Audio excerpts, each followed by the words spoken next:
just what you need right here at Femi Wash Media. Call it the Midas Touch, and you wouldn't be wrong. Let us record, produce, mix, and master your audio like nobody does.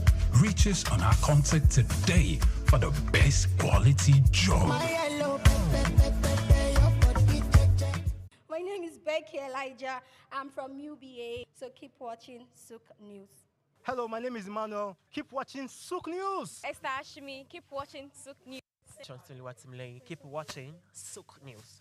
My name is Helen Otongwa. Keep watching SOUQ News. My name is Okpeyemi Temiyemi. I am an entertainer. I am representing Egypt, as you can see. So keep watching SOUQ News. Hi, my name is Nena Okavi. Keep watching SOUQ News. My name is Tom Aldo. Keep watching SOUQ News. I'm Elizabeth from POS Services UBA. Keep watching SOUQ News. Hi, my name is Kelechi Agu. Keep watching SOUQ News. Fellow Nigerians, did you know that constituency and executive projects in your communities are not gifts from your legislators? They are projects sponsored by the legislators and funded by the federal government to improve your life and the lives of those around you. These projects belong to you. Without your vigilance, they might never be completed. Don't allow them to fade away into unfulfilled promises. Stand up, take ownership, monitor their progress, demand accountability, and report concerns to ICPC.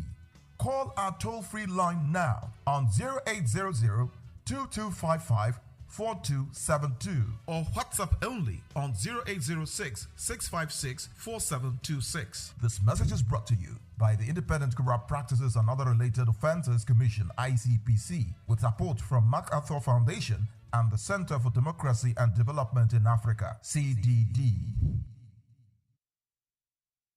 Dr. SOUQ Adedeji, whose leadership has significantly transformed Nigeria's tax administration, is a distinguished first-class graduate in accounting from the prestigious Obafemi Awolowo University, Ile-Ife, and he currently serves as the chairman of the Federal Inland Revenue Service, FIRS. I firmly believe in the wisdom encapsulated in the statements. Revenue growth is the lifeblood of a nation's economy, providing means to fulfill essential duties to its citizens. These words capture the core principle that will guide us as we navigate the challenging terrain ahead, ensuring that our nation thrives and fulfills its obligations to its citizens.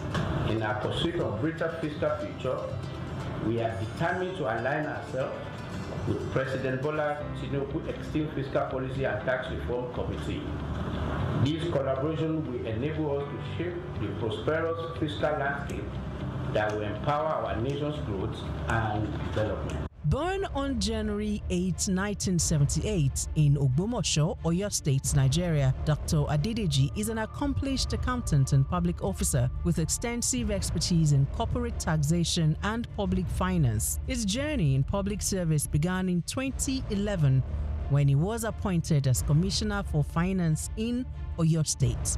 In that capacity, Adedeji introduced transformative financial reforms, most notably the establishment of the Treasury Single Account (TSA) to streamline government revenues and expenditures. In March 2021, President Muhammadu Buhari appointed Adedeji as Executive Secretary of the National Sugar Development Council (NSCDC). In this capacity, he founded the Nigeria Sugar Institute and spearheaded the Sugar Backward Integration Program, which sought to enhance local sugar production and reduce reliance on foreign imports. In June 2023, President Bola Ahmed Tinubu appointed Adedeji as Special Advisor on Revenue, and by September of that same year, he had ascended to the position of Executive Chairman of FIRS, Nigeria's leading tax authority responsible for the assessment, collection, and management of federal taxes. The focus will be on these indirect taxes, so that as long as you consume, you have to pay. As long as you have interest on your investment, you have to pay. And this is echoing Mr. President's message that we are not going to tax the seed, but we are going to tax the fruit. the fruit is what we focus on. So all those things, when we have this holistic process, it will be captured, and that the vision is to have a progressive tax, that if you earn more, you pay more, and if you earn less, you will not pay. Under his leadership, FIRS exceeded its 2023 revenue target of 11.55 trillion naira. As chairman of FIRS, Dr. Adedeji implemented a performance-based system aligning with the service's new slogan, simplifying tax, maximizing revenue. Dr. SOUQ Adedeji has done incredibly well in transforming and reforming the tax processes and procedures in Nigeria. In a little over a year being at the helms of the affairs of the tax body in Nigeria, we have seen a significant improvement in revenue generation. His policy of not crumbling business with taxation is something that also needs to be applauded. SOUQ Adedeji philosophy is taxing fruits and not the seed, and taxing prosperity, not poverty. Because if you look at the fiscal landscape of Nigeria in the past 10 years, you find that businesses have struggled to live, and that has led to the exit of so many businesses from Nigeria. But with this new reform, we're seeing that the businesses will profit from the reform processes, and that will mean more business for Nigeria. We will have a lot of foreign inflow in terms of foreign direct investment that will actually drive the process of economic growth for the country. And I think he has done so well, and he deserves a kudos, especially for taking the giant stride to restructure FRS for efficiency, for accountability, and for value for money. He has also made the welfare of the staff a top priority, fostering a positive working environment that has brought smiles to the faces of FIRS employees nationwide. Supporters of the tax reform bills highlight several key benefits, harping on the need for streamlined tax processes that could reduce bureaucratic hurdles and foster an environment where businesses can thrive. He has initiated a lot of reform which dovetail into the tax reform bills that is before the National Assembly. This initiative is to improve on the tax administration system in Nigeria with a view to improving on the collection systems that will be beneficial to every member of the Nigerian state. SOUQ, as is well known, has improved on simplifying tax reform even within the federal landowner revenue, which in no means has improved on tax administration, and he celebrated essentially for the core initiative of the tax reform. Under Dr. Adedeji's leadership, Nigeria's tax system has gone beyond mere policy adjustments. Its focus is on fostering sustainable growth and ensuring that the benefits of tax reforms reach both businesses and citizens. So those that are attacking the bill, one, they are doing that in view of the formula they discovered, which may not be, will not augur well for them on the bad allocation. And then secondly, they may be having the feeling that this law was just designed to favor Lagos State in the course of its own effort to become a state that has special status. Okay? It says so that will make it to be seen as if it is a country of its own, even though it's not up to the level of country, but it is higher than all other states in the country. Probably this may be the reason why they are agitating. The one that you can see clearly is on this issue of VAT. And then they have other suspicion. So that is another worry that I have. The issue of trust. What do some experts call trust deficit. Yes, will be promoted greatly by this if corrective measures are not taken. Derivation has not been defined. But then people have to go by what is happening now. As they go against it. Since now derivation is about contribution of state that are producing these goods and services being consumed. So they have the right to just say that, oh, so now instead of 20%, it will now be 60%. And then you hear the government functionaries, including members of the committee, saying that no, that's not what they mean. They mean area of consumption. This 60% derivation is about consumption area, not location of the headquarters of company that produce the good or service. You should have defined that in the law. Contributing to long-term national development, Dr. SOUQ Adedeji's career is a testament of his unwavering commitment to improving Nigeria's financial systems and enhancing revenue generation, showcasing his exceptional expertise in corporate and public finance.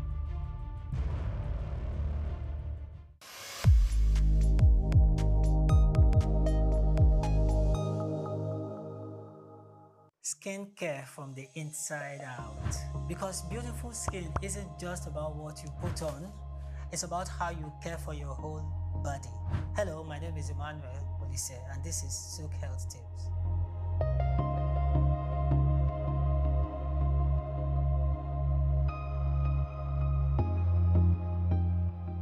Let's talk about something that is seen every day in the clinic.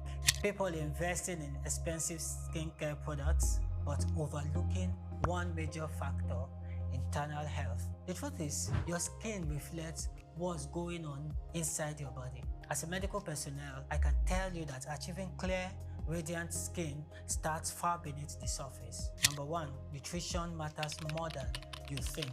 Your skin is your largest organ, and like every organ, it needs the right nutrients to thrive. Eat foods rich in antioxidants like berries, spinach, and green tea to help fight free radical damage. Include omega-3 fatty acids from fish and walnuts to reduce inflammation and keep your skin barrier strong.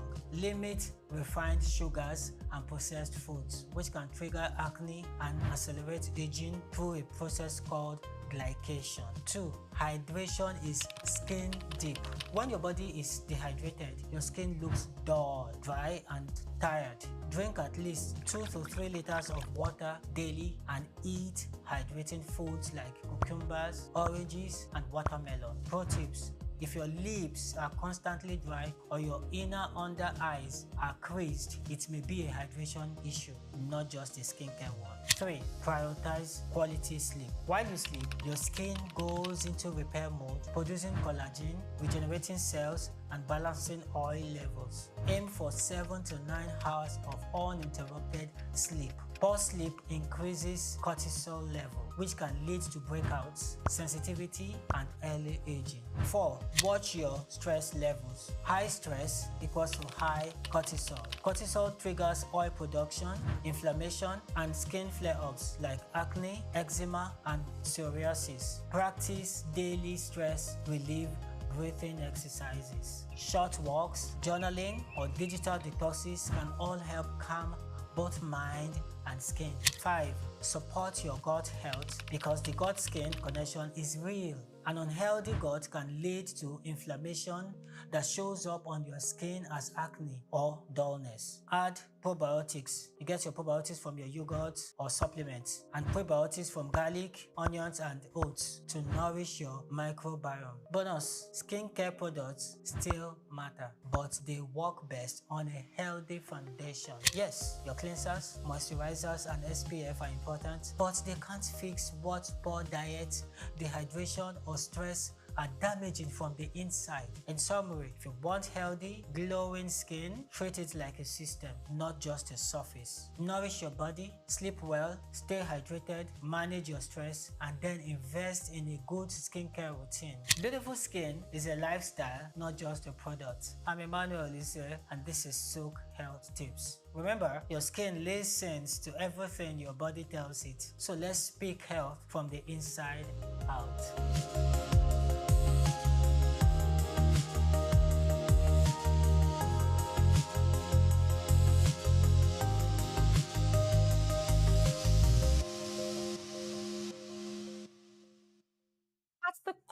of what makes us human is our ability to pay attention, be present in our experiences, and channel our thoughts and actions towards meaningful goals. However, for individuals with ADHD, which is considered a neurodevelopmental disorder, a medical condition that affects the brain, this fundamental aspect of human nature is often disrupted, leading to difficulties in maintaining focus, controlling impulses, and regulating behaviors.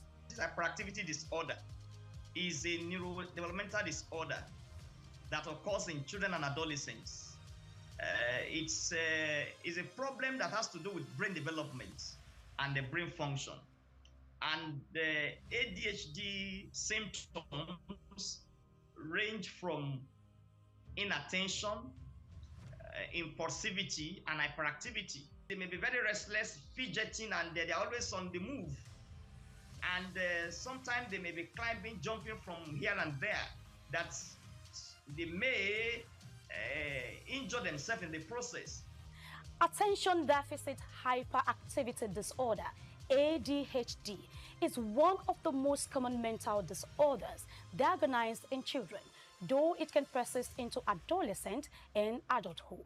The history dates back to 1798, when a Scottish doctor, Sir Alexander Crichton, observed that some individuals were easily distracted and unable to focus on their activities as others could.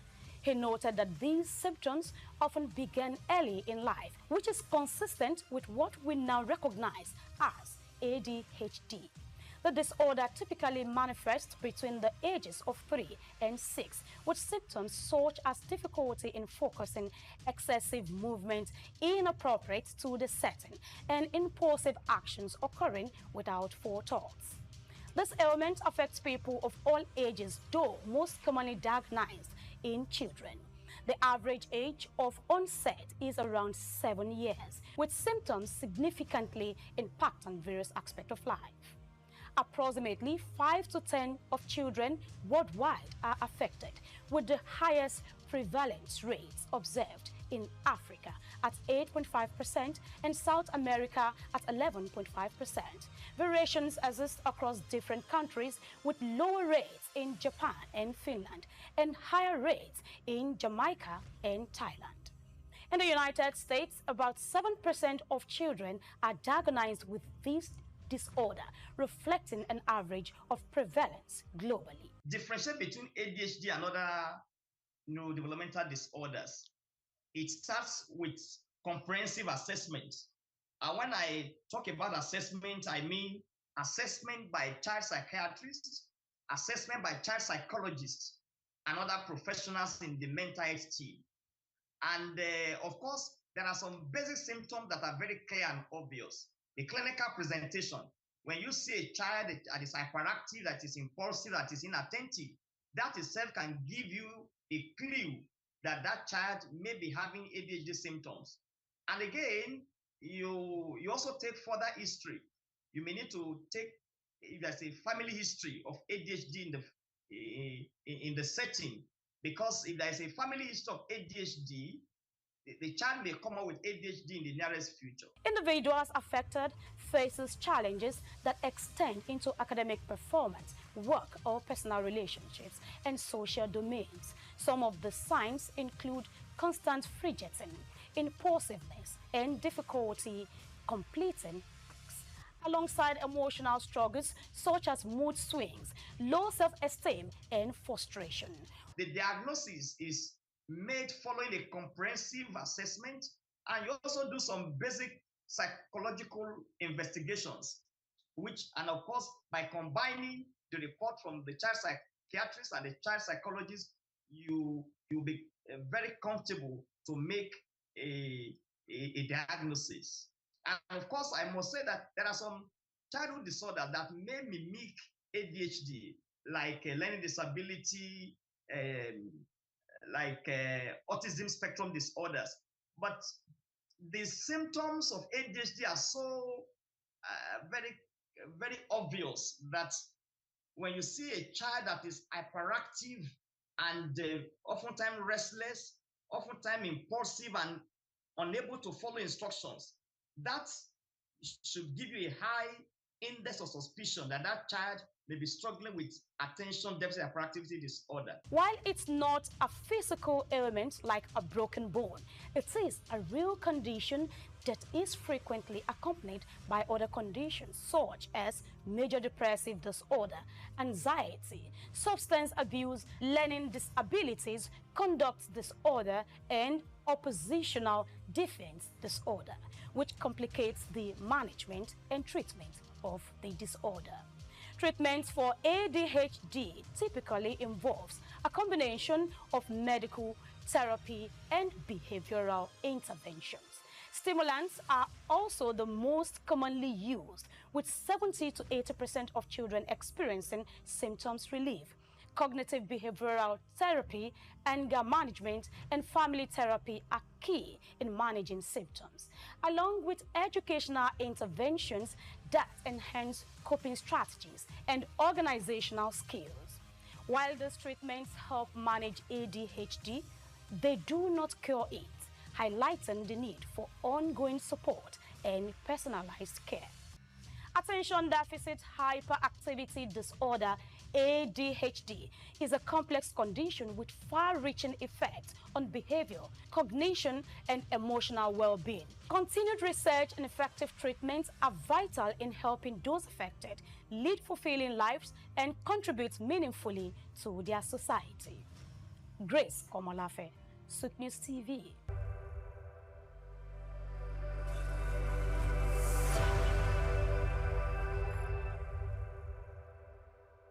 We've got just what you need right here at Femi Wash Media. Call it the Midas Touch, and you wouldn't be wrong.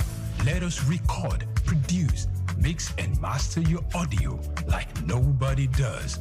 Reach us on our contact today for the best quality job.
The city of Agbo has been home to many illustrious sons and daughters of this nation, from legal luminaries, industry leaders, business moguls, sportsmen and women, the academia, entertainers, political juggernauts, to mention but a few.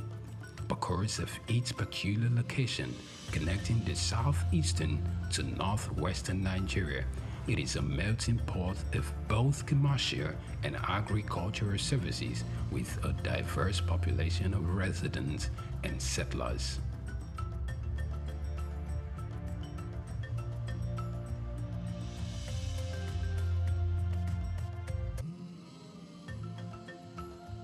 When Dickens Ogeneruemu Patrick Sanomi courted and eventually married the delectable Mabel Iyabo Sanomi, little did he know that their fifth child, Igor Charles Sanomi, who was born 17 May 1975, was going to place the Sanomi family name on the world map for the very right reasons. Dickens was the second vice president of the Urobo Progressive Union, UPU, and an Assistant Inspector General Police, AIG, in the Nigerian Police Force. His mother was a Yeye Jemo, tribal chief of the Ishotun Ijesha Kingdom in Osun State, and also a nurse. Patrick's father did practice law in England before returning to Nigeria. Igor obtained his bachelor's degree in geology and mining from the University of Jos. Like many before him, achieving the level of stride he has made didn't come by sheer wishes. His interest in the oil and gas sector was sparked in his final year at the university. He had a friend who interned in a local physical oil trading company, First Froze, and every day that he came back, he talked unendingly about the things he had learned and the prospects in the oil and gas sector. Overwhelmed by the persistent talks by his friend, if you call it that, the desire for physical trading grew on him, creating a lasting impression on him. So while many of his colleagues daydreamed about the prospect of working in one of the major oil and gas companies in the country, after graduation, the prospect of trading never left him for a second. In his final year at the university, he voraciously read everything on physical trading he could lay his hands on, looking for a more appropriate time to get into the business. He did find the opening he was looking for. Back then, it was common for local Nigerian businessmen to bid for fuel import contracts from the state-owned oil company, and then upon winning the contracts, they resold the contracts to foreign oil trading companies for a tidy sum without lifting a finger. But for him, this was the break he had anticipated for a long time. He set out to get some of these businessmen who won the contract and offered them a mouth-watering deal they couldn't resist.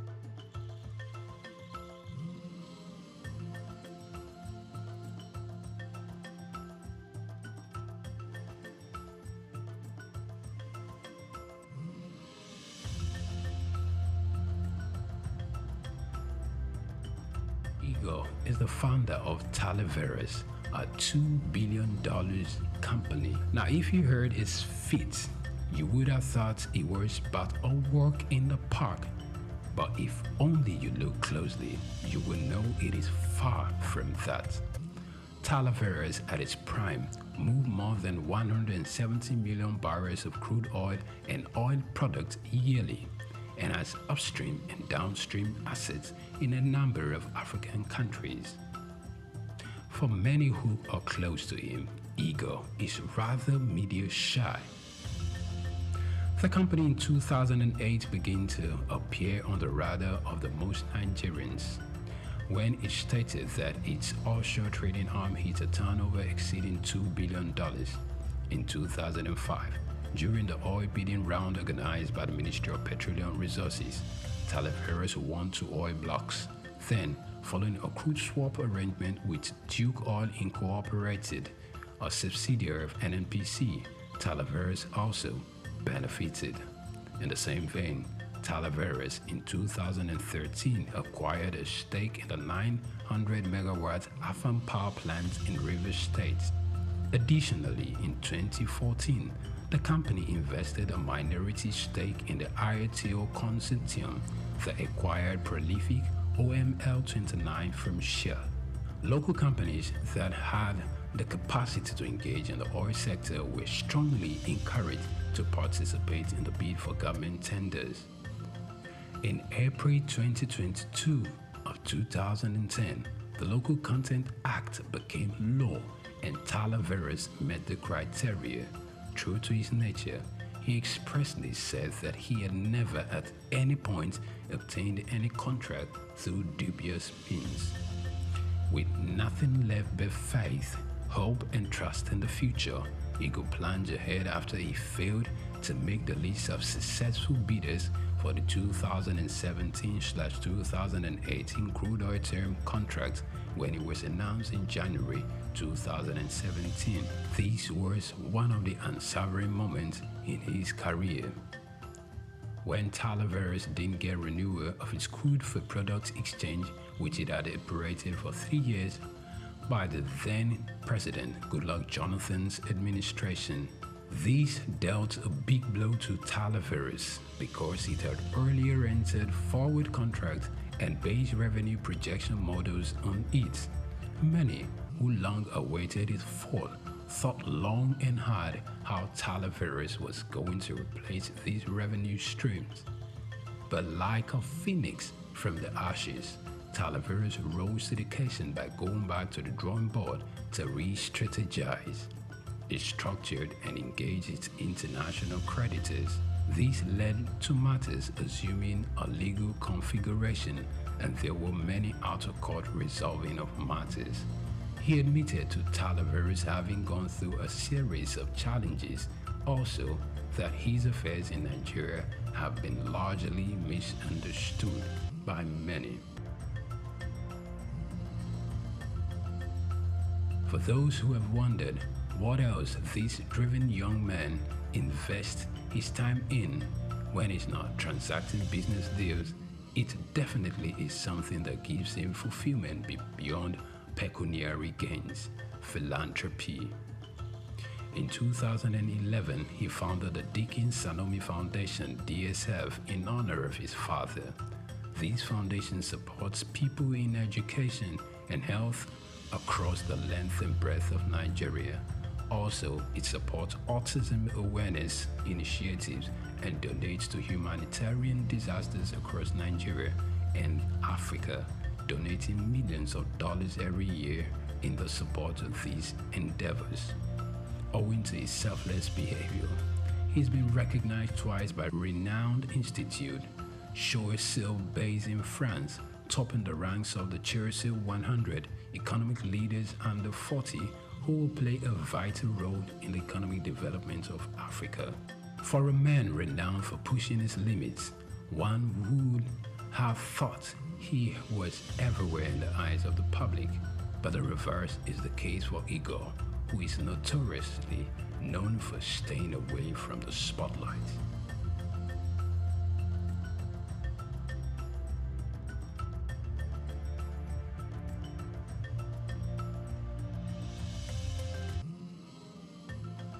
In 2014, he was awarded a Papal Medal of His Holiness Pope Francis for his ongoing dedication to the Catholic Church and support of the Vatican's mission in Nigeria.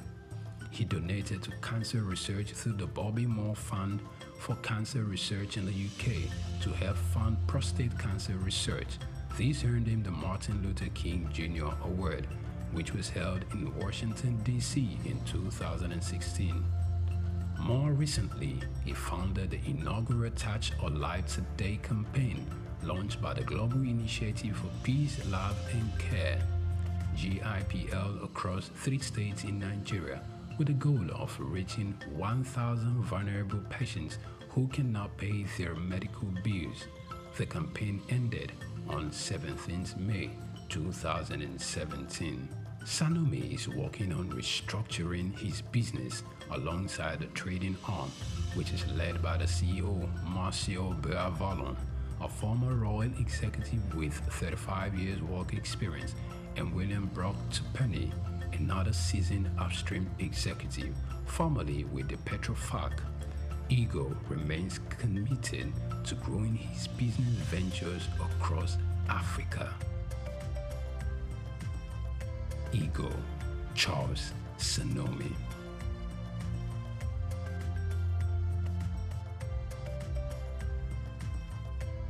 The National Assembly, in collaboration with the African Development Studies Center, ADSC, held a 5-day national capacity building workshop on treaties, agreements, and protocols for federal MDAs, with the theme, Enhancing Institutional Capacity for Effective Treaty Negotiation, Implementation, and Oversight in Nigeria.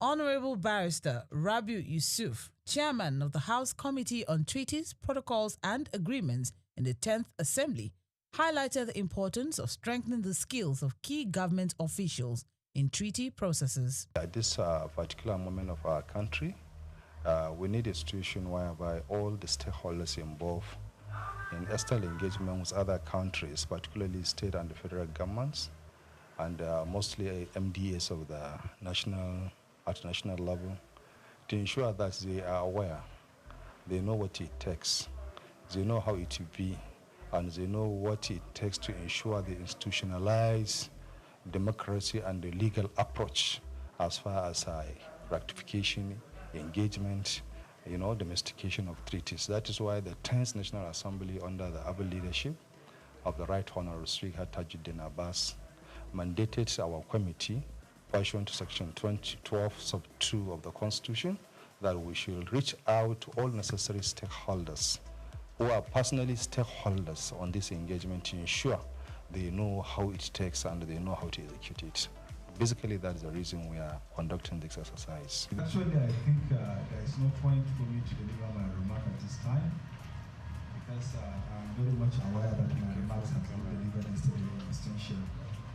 So in either words, I will just say I really sincerely appreciate your presence in this program, and I believe it will go far in helping the system, stimulating the system, and work for the Nigerian progress.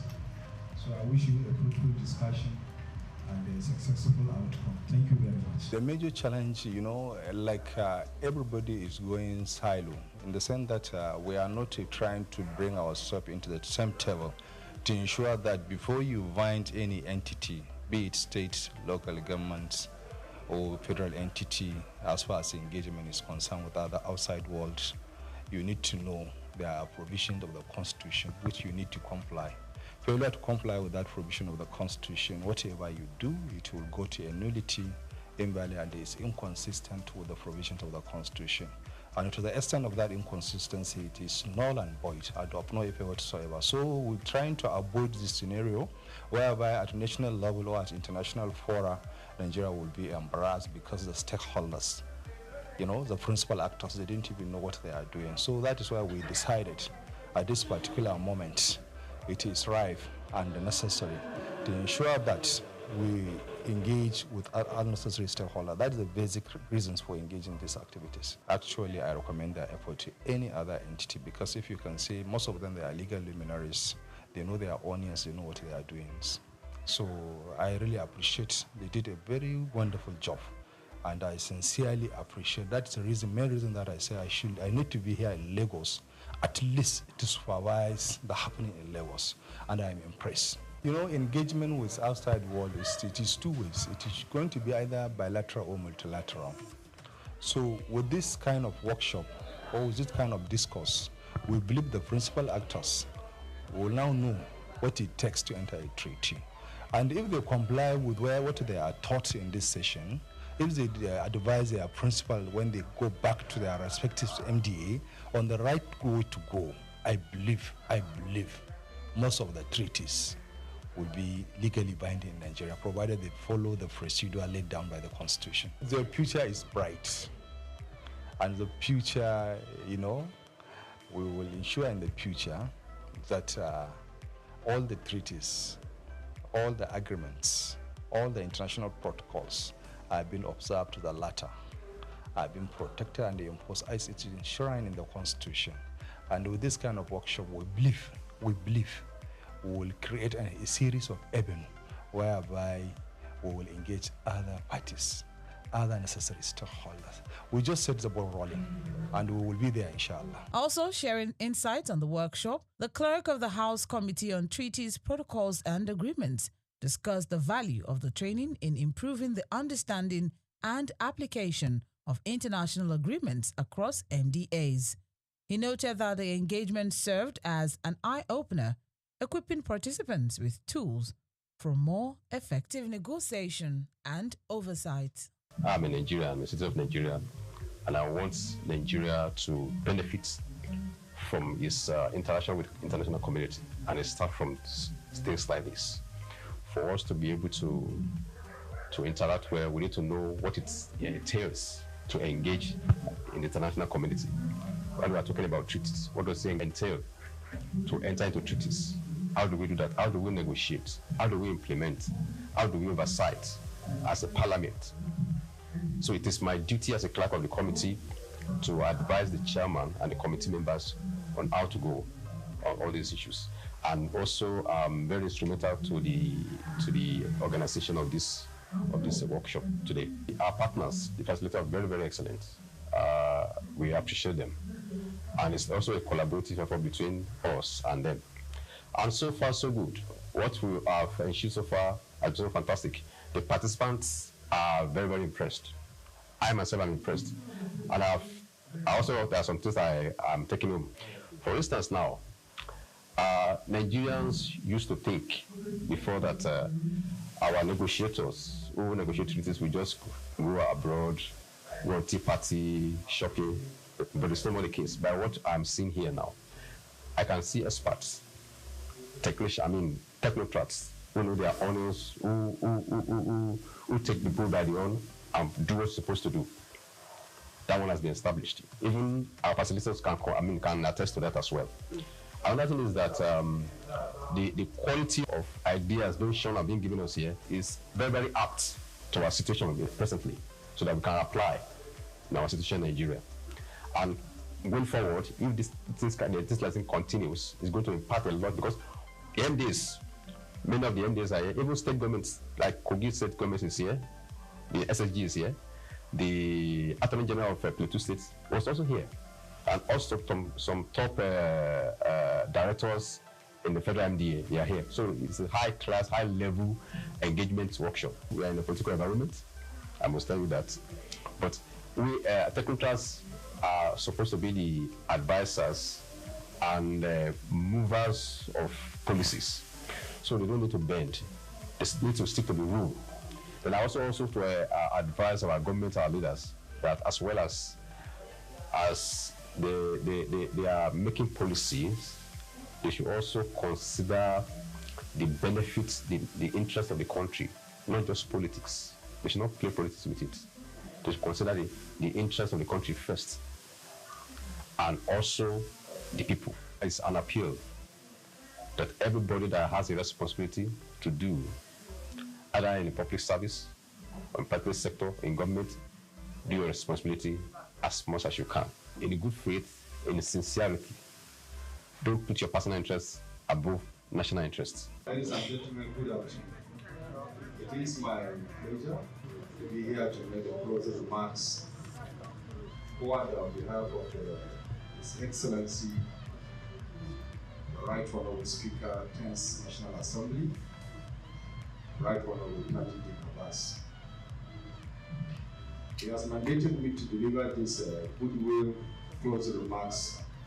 We appreciate your time, your dedication, and your effort in trying to attend this program and attentively pay attention to the discourse and the further issue being deliberated here. And it is believed that this message you have learned here, or what you have learned here, will be passed towards your chief executive officers, and at the same time you will guide them achieving the necessary mandates in deciding issues of treaties, obligation of treaties, and what have you. So at this juncture, on behalf of the Right Honorable Speaker, we wish you a safe return to your various destinations, and we believe you will pass the message to all others necessary stakeholders. Thank you very much.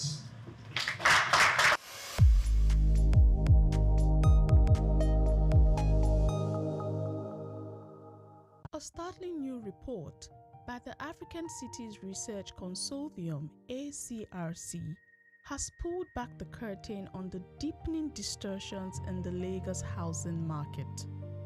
Despite existing regulations, the study reveals that landlords in Lagos continue to demand up to 2 years' rent in advance, a practice that is crippling residents and highlighting a massive failure in state regulation.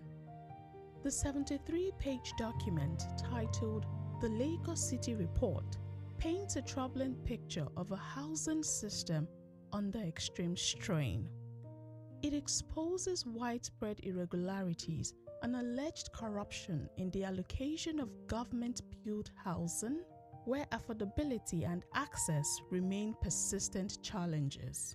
According to the report, cooperative societies, particularly those providing financing for land acquisition and development, could play a critical role in addressing the city's housing deficit.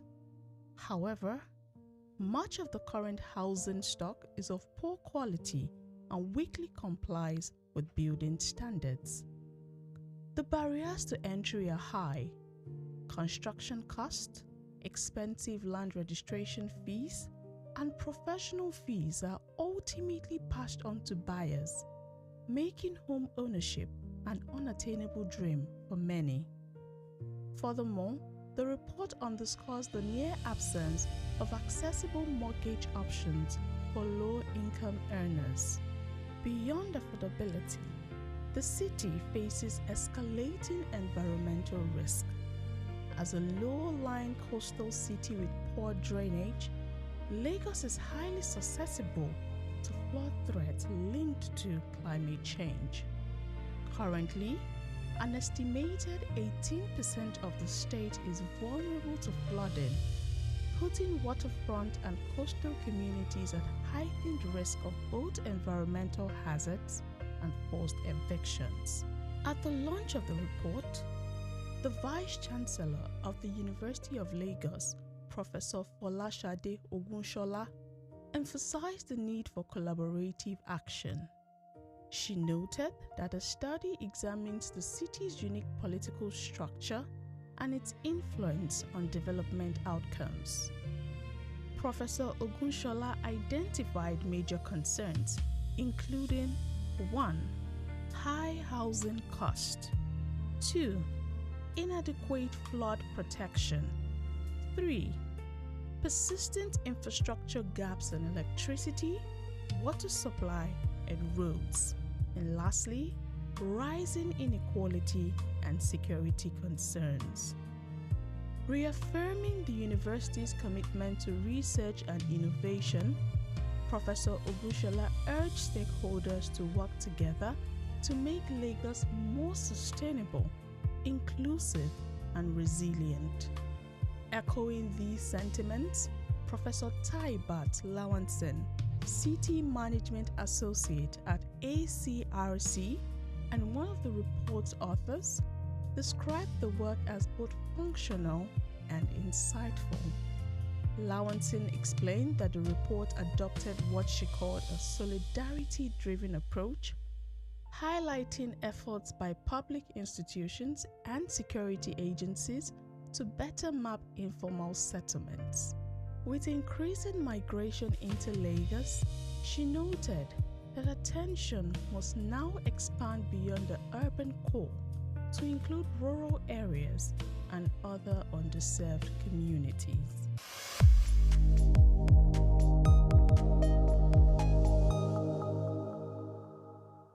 The story of Ile-Ife. Ile-Ife, often described as the spiritual heart of the Yoruba people, is not just a city, it is the cradle of identity, civilization, and belief for millions across West Africa. Located in present-day Osun State, Ile-Ife is revered in Yoruba tradition as the place where life began and where the gods descended to create the earth. Archaeological findings, however, suggest the city's origins date back to between the 8th and 11th centuries CE, making it one of the oldest continuously inhabited urban centers in sub-Saharan Africa. According to Yoruba mythology, Oduduwa is regarded as the progenitor of the Yoruba race and the first ruler of Ile-Ife. Oral traditions say he founded the kingdom, from which many Yoruba monarchs trace their descent. His legacy symbolizes unity and divine kingship among the Yoruba. Centuries later, under the reign of Obalufon II, believed to have ruled in the 14th century, Ile-Ife experienced the golden era, marked by exceptional artistic and technological achievements. This period produced the world-famous Ife bronze and terracotta heads, celebrated for their realism and craftsmanship. Scholars have described these artifacts as evidence of an advanced mythological culture that rivaled any in medieval Europe or Asia. Recent archaeological discoveries at Igbo Olokun near Ile-Ife revealed ancient glass bead production sites, one of the earliest in sub-Saharan Africa. The finds, led by researchers such as Professor Adisa Ogunfolakan and Dr. Babalola Abidemi, confirm that the people of Ife were skilled innovators in trade and material science. Beyond its material legacy, Ile-Ife remains a sacred and living symbol of Yoruba spirituality. Its monarch, the Ooni of Ife, is still regarded as a custodian of tradition and a spiritual bridge between the people and their ancestral heritage. According to Bayo Laoye, a veteran journalist with SOUQ News Television, the story of Ile-Ife is not merely about the past, but about continuity. Ife tells us how knowledge, art, and belief shape the destiny of a people. It is a reminder that civilization in Africa didn't begin with contact from outside. It grew from within. Today, Ile-Ife continues to attract scholars, tourists, and spiritual pilgrims from around the world, all drawn by the enduring mystery of the source. I'm Moyosore Adibi for SOUQ News TV.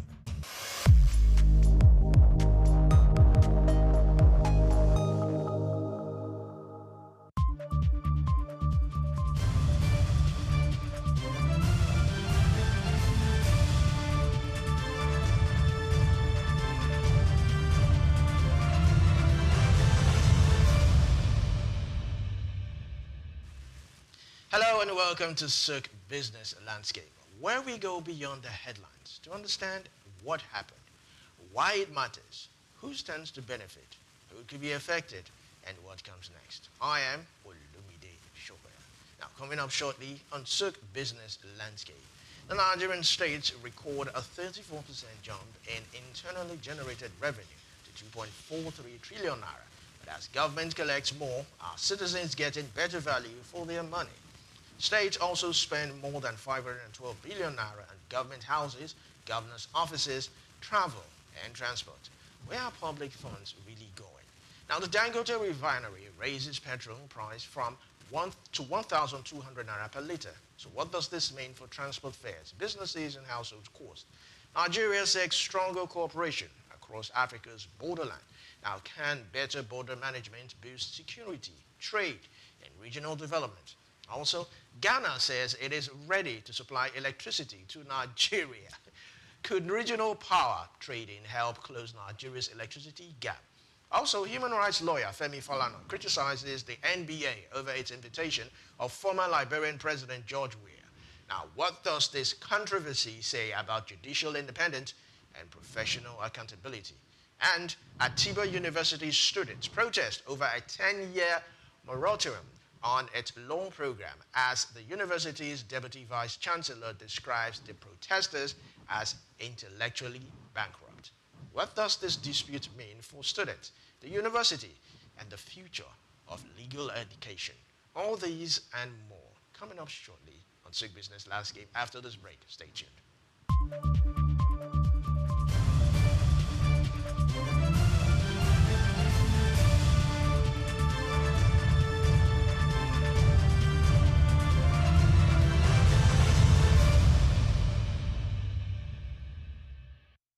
In an age of artificial intelligence and automation, it is easy to overlook the value of hands.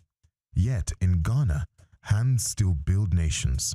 From Adinkra cloth printers in Ntoso to traditional kente weavers in Bonwire, Ghana's indigenous skill economy continues to prove that African creativity is not just cultural, it is commercial. Looking beyond the surface of heritage to the engine room of informal training systems that have powered generations and could power Africa's industrial future, Ghana comes to mind. In Ghana, apprenticeship is not a fallback.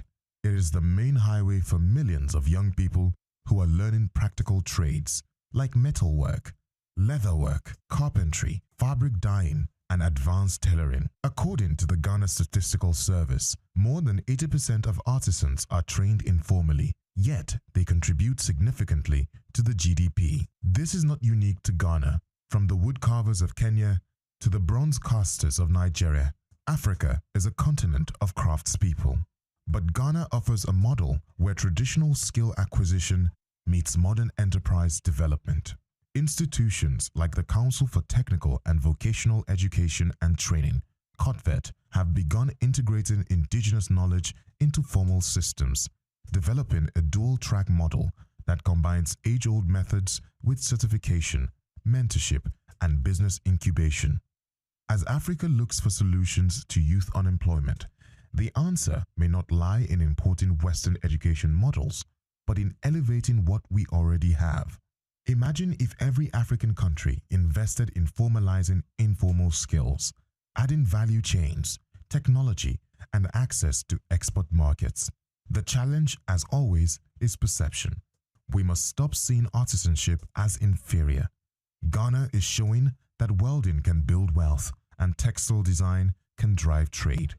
The African hand is skilled. The African mind is gifted.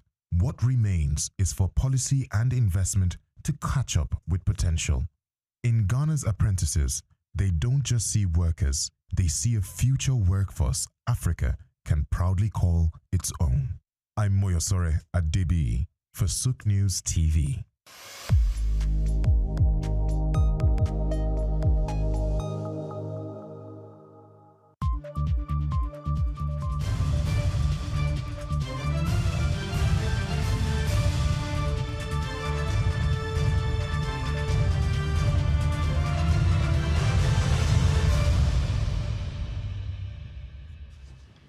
Welcome back to SOUQ Business Landscape. Let's start. Now, the internally generated revenue, IGL, of Nigerian state rose by 34% to 2.43 trillion naira in the first half of 2026, up from 1.815 trillion naira recorded in the comparable period of 2024. Now, the increase indicates stronger revenue mobilization by sub-national governments despite persistent economic pressures facing households and businesses.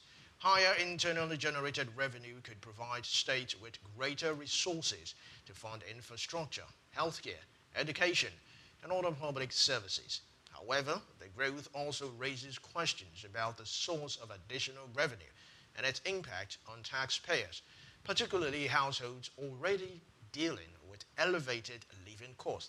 Now, states will need to balance stronger revenue collection with measures that protect vulnerable residents and support business activity. Now, the increase in internally generated revenue also highlights the growing importance of internally generated funds as states seek to reduce reliance on federation account allocation and strengthen their fiscal capacity. Why did this happen? Now, the increase likely reflects improved tax collection, greater digitalization of revenue systems, better identification of taxpayers, and stronger enforcement by state revenue authorities. Now, states are also under greater pressure to generate more money internally as they seek to reduce their dependence on FAAC allocations. Now, what this means is that states will benefit first because higher IGR gives them more control over their finances. Also, residents could also benefit if additional revenue is channeled into roads, healthcare, education, water, and other public services. So who could be affected? Of course, businesses, households could come under greater tax pressure if states try to increase collections without broadening the tax base. Now, multiple levies and aggressive revenue collection could make it more expensive to operate businesses. What should we watch out for? We need to watch out whether states can maintain revenue growth without hurting consumption and business activity. Now, more importantly, watch whether higher IGL produces visible improvement in public services. So let's move on to the next story. Now, 3 state governments spent at least 512.10 billion naira on government houses, governors' offices, travel, and transport during the first 6 months of 2026. Now, an analysis of state budget implementation reports shows that the expenditure was about 4,713 times higher than the combined 6-month salaries of Nigeria's 36 state governors. Now, the figures highlight the scale of public spending on administrative and executive activities across the state. The spending is likely to intensify scrutiny of how state government prioritize scarce public resources amid persistent demand for better infrastructure and social services. Now, the government houses and governors' offices typically cover administrative operations, official engagements, and related logistics, while travel and transport expenses support government activities. Now, the huge disparity between executive salaries and associated expenditure could also form cause for greater transparency stronger budget oversight, and tighter controls on non-essential government spending. Why does this matter, if you ask? The size of the expenditure raises questions about state government priorities at a time when states are receiving more revenues and citizens are demanding better infrastructure and social services. Large administrative expenditure can attract public scrutiny. Yes, immediate beneficiaries are government, officials, administrative staffs, service providers, and businesses contracted to provide government logistics and services. Citizens could lose if the money that could have been funded on roads, schools, healthcare, or water instead is absorbed by administrative costs. So, what are the future outlook? Watch state budget implementation reports to see whether capital spending is rising along revenue. Watch out for stronger legislative oversight, public procurement reviews, and demands for value for money.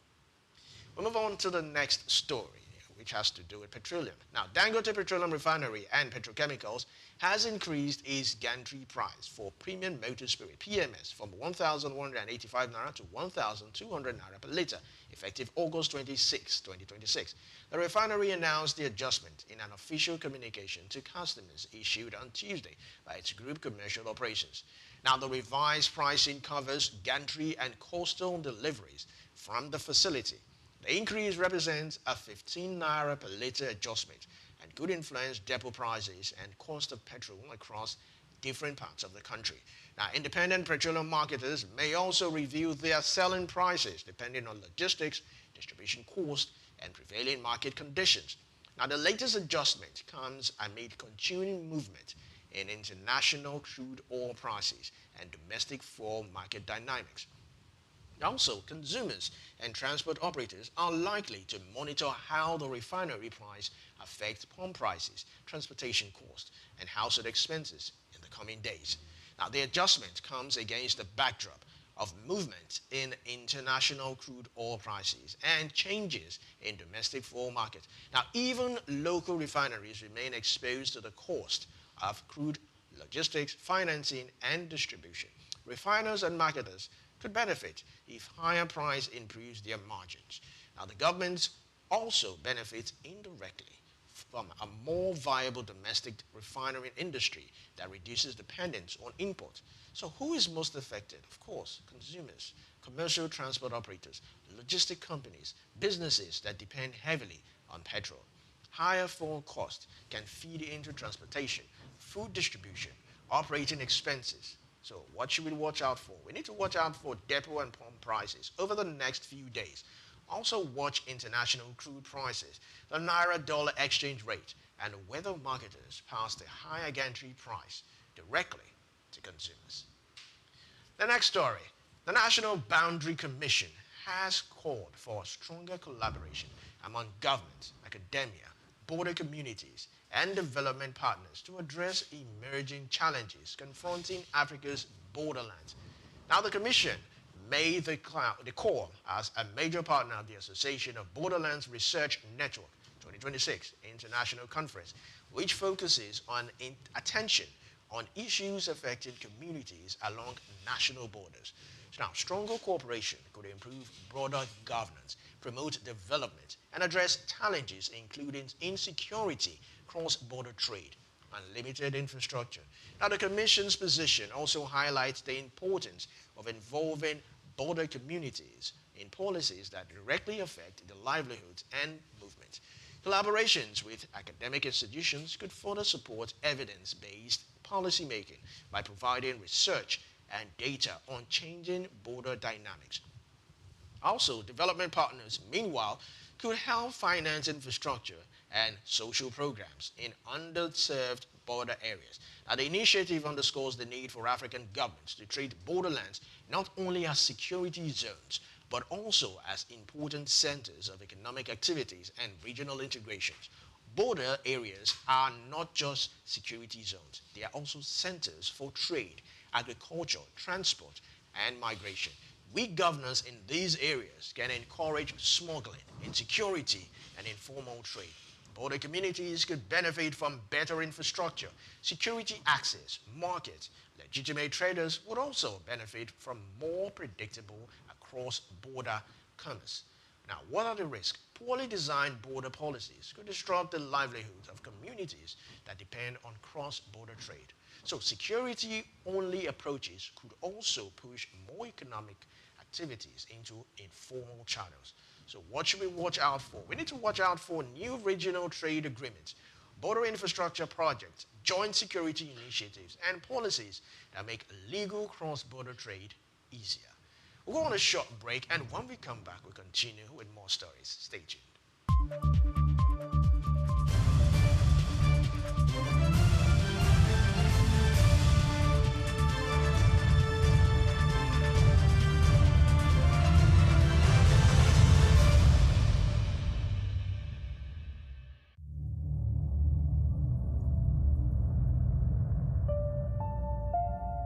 It begins with the ordinary. A shopper walks into a supermarket, picks a product from the shelf, marked 2,000 naira, and gets to the counter only to be told it costs 2,400 naira. To most Nigerians, it's just another frustrating moment at the checkout. But to the Federal Competition and Consumer Protection Commission, FCCPC, it's a violation, one that captures the complex realities of consumer rights and fair competition in Nigeria's fast-moving consumer goods sector. Between March and August 2025, the FCCPC recorded 1,543 consumer complaints within the FMCG sector, the second highest across all industries during that period. The complaints range from deceptive marketing and product defects to poor disclosure of terms and delayed complaint resolution. The FMCG industry, known for its quick turnover and intense price sensitivity, remains one of Nigeria's most competitive sectors. Yet, beneath its vibrancy lies a network of compliance hurdles and market pressure points. Bayo Olaoye notes in this special report that the FCCPC continues to face tough challenges in maintaining balance between regulation and market realities. He explains that some trade associations allegedly adopt restrictive practices such as uniform pricing, high membership fees, and entry barriers, which can distort fair competition if unchecked. In one notable case, he recalls, the FCCPC sealed a supermarket in Abuja in February 2024 after discovering discrepancies between displayed prices and checkout charges, a clear case of deceptive pricing. According to Olaoye's analysis, Nigeria's Federal Competition and Consumer Protection Act FCCPA 2018 provides the strongest legal foundation for consumer rights protection in the country. The Act guarantees the right to safety, requiring that all goods and services sold to the public be safe for ordinary use. Unsafe products must be withdrawn immediately once identified. It also guarantees the right to information, ensuring that consumers receive accurate details about price, composition, quantity, and use conditions before purchase. Where goods turn out defective, the consumer is entitled to repair, replacement, or refund. Sections of the FCCPA further prohibit false representation, bait advertising, and exaggerated claims, with sanctions reaching up to 10% of a company's annual turnover. Olaoye points out that state agencies such as LASCOPA complement FCCPC's efforts, helping consumers access information, redress, and awareness of their rights. Despite these laws, FMCG companies operate under immense economic strain. Rising inflation, forex shortages, and unpredictable input costs have made compliance increasingly difficult. Several multinationals have either scaled down or exited the Nigerian market, citing high operating costs and regulatory pressures. Still, as Olaoye observes, consumer protection and fair competition remain non-negotiable principles for any healthy economy. In 2023, the FCCPC fined a multinational FMCG company $110 million for abusing market dominance and stifling competition. Olaoye highlights the case as a major signal of the Commission's resolve to hold both local and foreign players accountable. Olaoye argues that compliance should not be viewed merely as a legal requirement, but a strategic business investment that strengthens consumers' trust and market credibility. He recommends that FMCG firms integrate compliance clauses into contracts, conduct regular audits, and maintain transparent pricing practices. Predatory or collusive pricing, he warns, can damage reputation and attract severe sanctions. The way forward. For Nigeria's FMCG sector, the path forward lies in collaboration, transparency, and innovation. Olawe concludes that legal practitioners and compliance officers must continue to bridge the gap between policy and practice through staff training, regulatory monitoring, and transparent communication. I'm Moyosore Adibi, SOUQ News TV.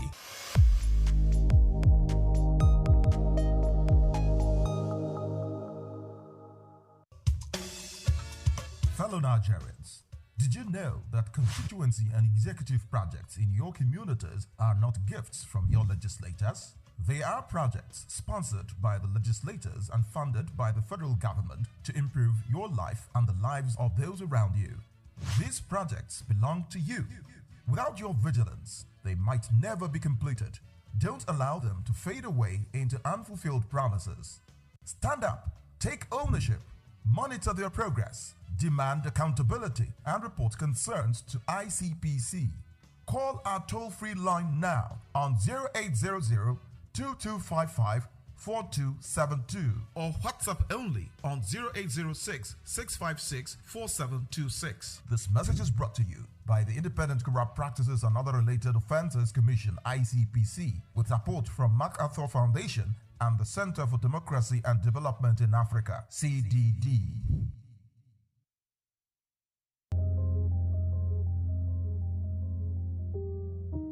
Every time you spend money, you make a decision, not just about what you buy, but about the kind of economy you want to build.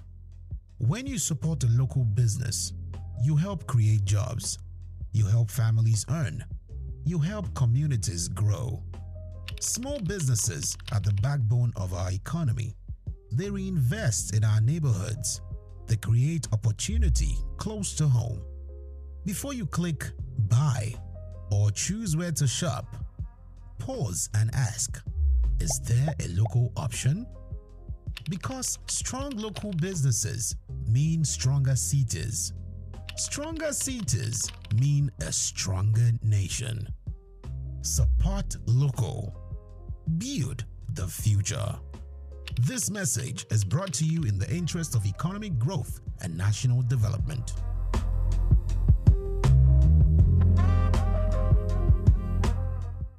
Afrobeats is a classic overnight success story, except it didn't happen overnight. I'm happy to be here. One of the key things about the Omniverse is that it's designed to go beyond an event and designed to be fully something that people can engage beyond the summit. The point being that Nigeria has so much to bring to the world in terms of these things, but we will be bringing fresh energy, fresh ideas, a fresh engagement, and we're obviously open to collaboration. But hip-hop, it's never dies. What's the difference between Thor and Shango? Thor is approaching $50 billion in revenue. Shango's broke somewhere outside Lagos. And that's a lack of imagination on our part, Africa, and they're all Nigerian. So to be seen and to be noticed is very hard if you're not in the place where all the noise is being made.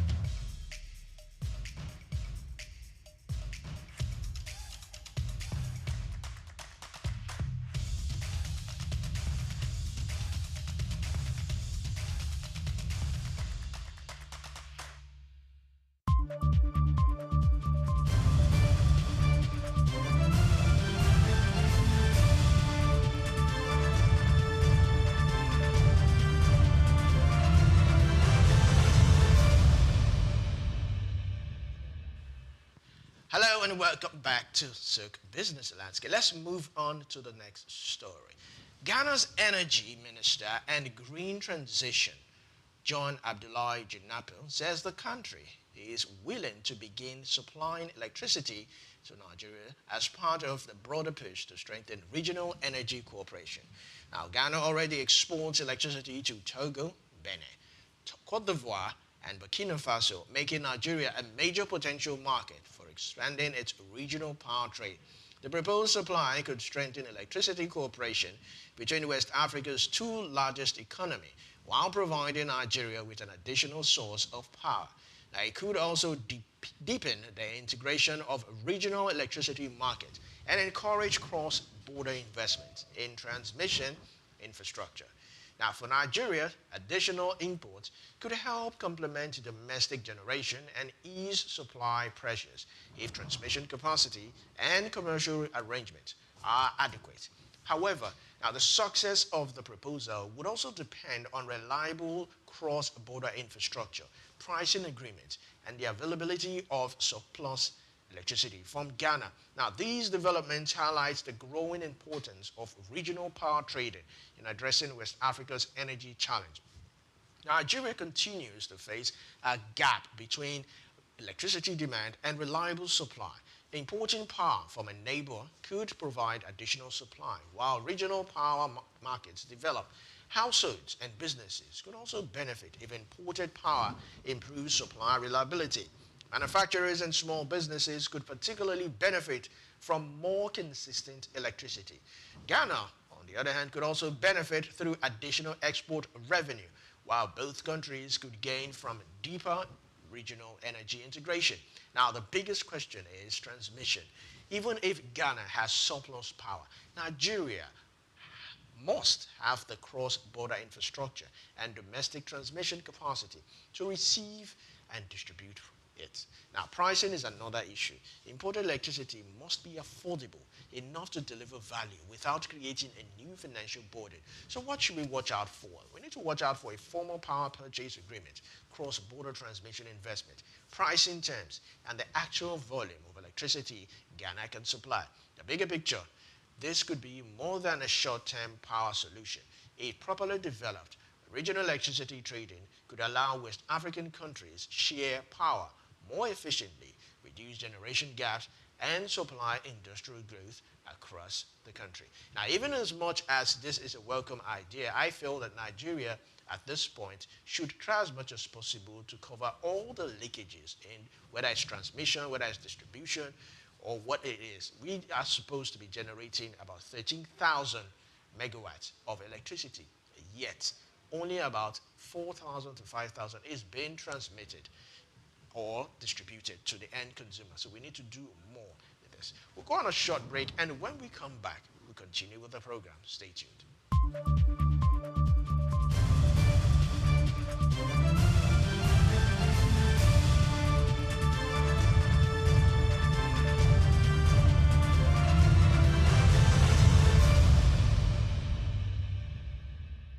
Human ingenuity has birthed remarkable innovations, none more so than the rise of intelligent machines. Computers, once small calculators, have evolved into sophisticated systems capable of mimicking human thought processes. Powered by artificial intelligence, AI, these systems are learning, problem solving, and making decisions that were once exclusive domain of humans. From accelerating scientific discovery to tackling climate change, AI's potential is vast, but perhaps its most profound impact lies in healthcare. Artificial intelligence, AI, it's no longer a futuristic concept. It's here with the potential to revolutionize patient care, diagnosis, and treatment. AI is emerging as a powerful tool in the hands of medical professionals. From detecting diseases early to optimizing treatment plans, AI is demonstrating remarkable capabilities. It can analyze vast amounts of medical data to identify patterns and predict outcomes, aiding in more accurate diagnosis. Also, AI-powered robots are assisting in surgeries, improving precision, and reducing recovery times. However, despite its promises, challenges persist. Concerns about data privacy, ethical implications, and the need for robust regulatory frameworks are hindering widespread AI adoption. To fully unlock AI's potential in healthcare, collaborative efforts are essential. Healthcare providers, researchers, policymakers, and technology companies must work together to develop and implement AI solutions responsibly by addressing ethical concerns, investing in AI research, and creating supportive regulatory environments. We can accelerate the integration of AI into healthcare and improve patient outcomes. Joy Chuma, SOUQ News. Anthony Onyemaechi Elumelu was born on the 22nd of March 1963 in Jos, North Central Nigeria, to Susanna Dominic Elumelu, originally from Delta State. Tony earned a degree in economics from Ambrose University, where he laid the foundation for his future career, and then furthered his education at the University of Lagos, where he obtained a master's degree in economics. His academic journey also includes attending the Harvard Business School, where he completed the Honor of President Management program, equipping him with advanced business management skills. Tony currently serves as the chairman of Heirs Holdings, Transcorp, and United Bank for Africa, UBA, demonstrating his significant influence in the banking and investment sector. He founded the Tony Elumelu Foundation, which aims to empower African entrepreneurs through comprehensive training, mentorships, and funding opportunities. In addition to his professional achievements, he's also a family man, married to Dr. Adele Vivian Elumelu, and together they have 7 children. In 2020, his efforts were acknowledged when he was named one of Time's 100 most influential people in the world. Anthony Elumelu's net worth is estimated to be around $700 million, a testament to his successful ventures and strategic investments. Elumelu continues to be a driving force in the business world, advocating for sustainable economic growth and empowering the next generation of African entrepreneurs.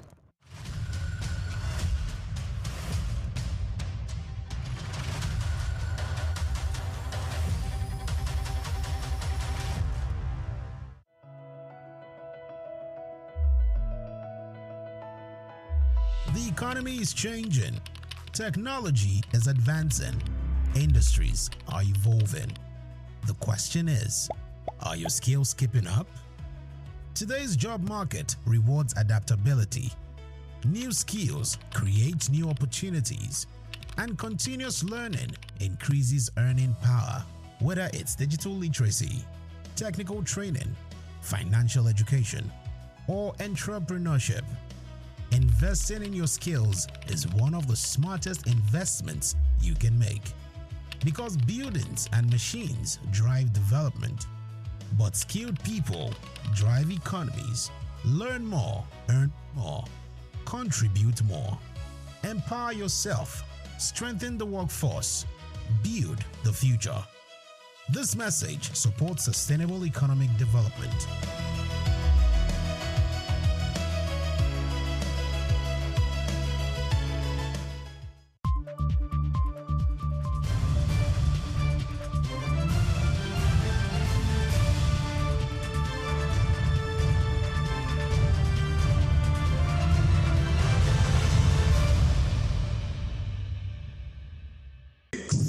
Ladies and gentlemen, I'm delighted to be here. But let me say this, because you know I have to be frank with the audience. And this goes for the leadership of the bar. I want to appeal that the Bar Association must stop inviting dictators in Africa to come and address us. Mr. Way, Judge Way, who was here yesterday,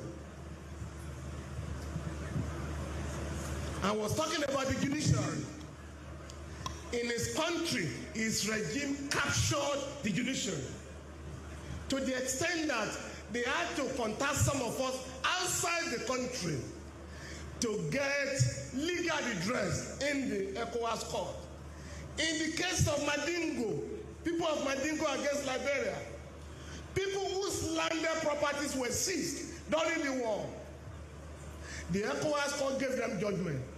Judge Weah refused to comply with the judgment. The new government of Bokar has just set up a committee for the enforcement of that judgment. Second one, a judge, an associate justice of the... Welcome back to SOUQ Business Landscape. Now, the video you just watched is human rights lawyer and senior advocate of Nigeria, Femi Falana, criticizing the Nigerian... I beg your pardon. We'll go on a short break, and when we come back, we will continue.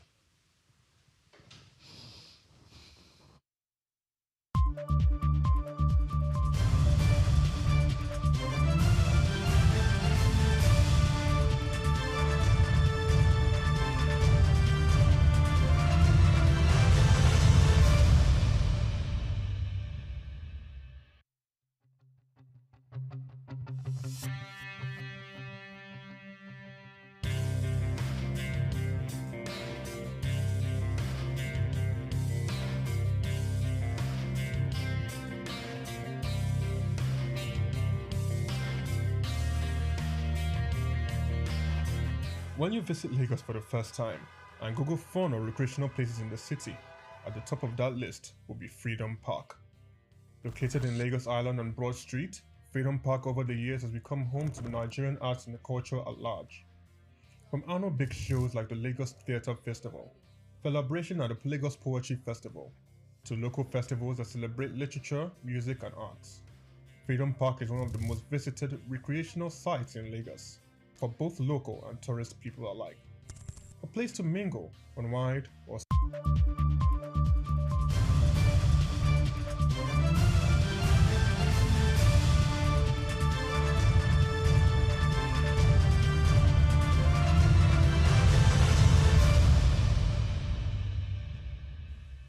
Welcome back. Now, human rights lawyer and senior advocate of Nigeria, Femi Falana, criticized the Nigerian Bar Association for inviting former Liberian President George Weah to speak at a 66th Annual General Conference in Port Harcourt.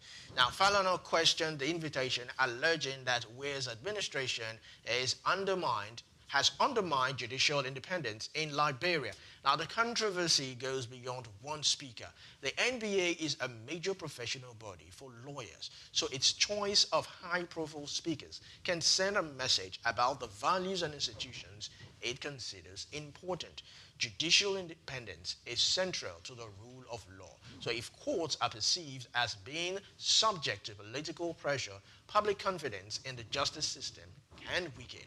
Now, the controversy could also benefit the broader legal community if it produces a serious discussion about judicial independence, accountability, and the standard professional bodies should apply when inviting political figures. Now, the NBA's credibility could come under scrutiny, particularly if members believe the invitations was inconsistent with the association's professional and constitutional values.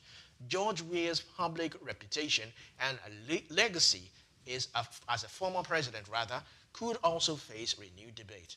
What should we watch out in all of this? We need to watch out for a response from the NBA, whether the association defends or reviews its decision, and whether the controversy would lead to a broader debate about judicial independence and political accountability in Africa.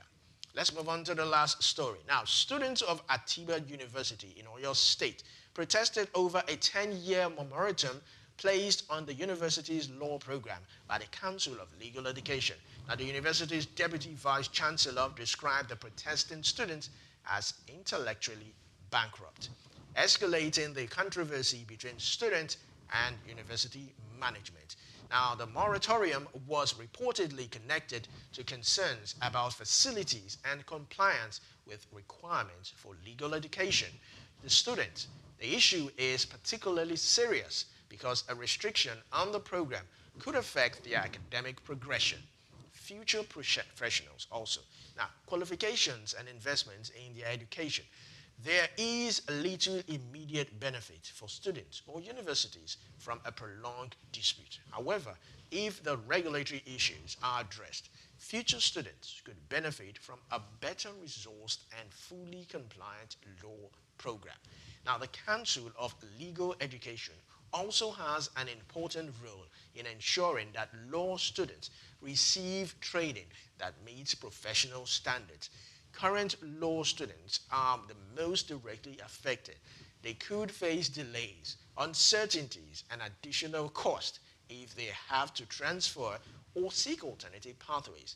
Now, the university's reputation could also be affected, while the incident raises questions about how institutions handle student grievances. Now, we need to watch for clarification for Atiba University and the Council of Legal Education on the specific deficiencies behind the moratorium. Also, we need to watch whether the university presents a credible plan to address the regulatory concerns, whether students receive protection for their academic progress, and whether the dispute results in a more transparent framework for students' compliance. The bigger question is, if the regulatory decision can potentially affect years of a student's education, how much responsibility should universities and regulators have to communicate early, provide remedies, and protect students from bearing the cost of institutional failures? And on this note, this is the end of SOUQ Business Landscape for today.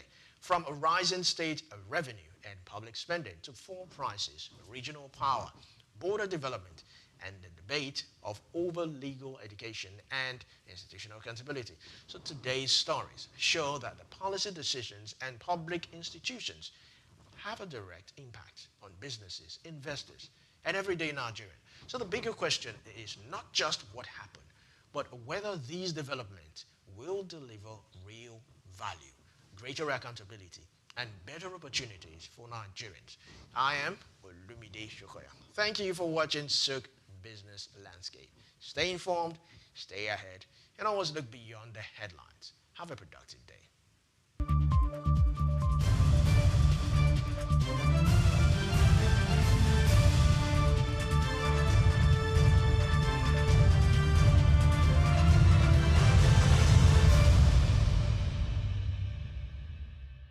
Augmented reality, AR, is a technology that merges computer-generated images with the user's real-world view, creating a composite experience. This interactive experience integrates various sensory modalities, such as things you can see, hear, and even feel, making the experience interactive and immersive.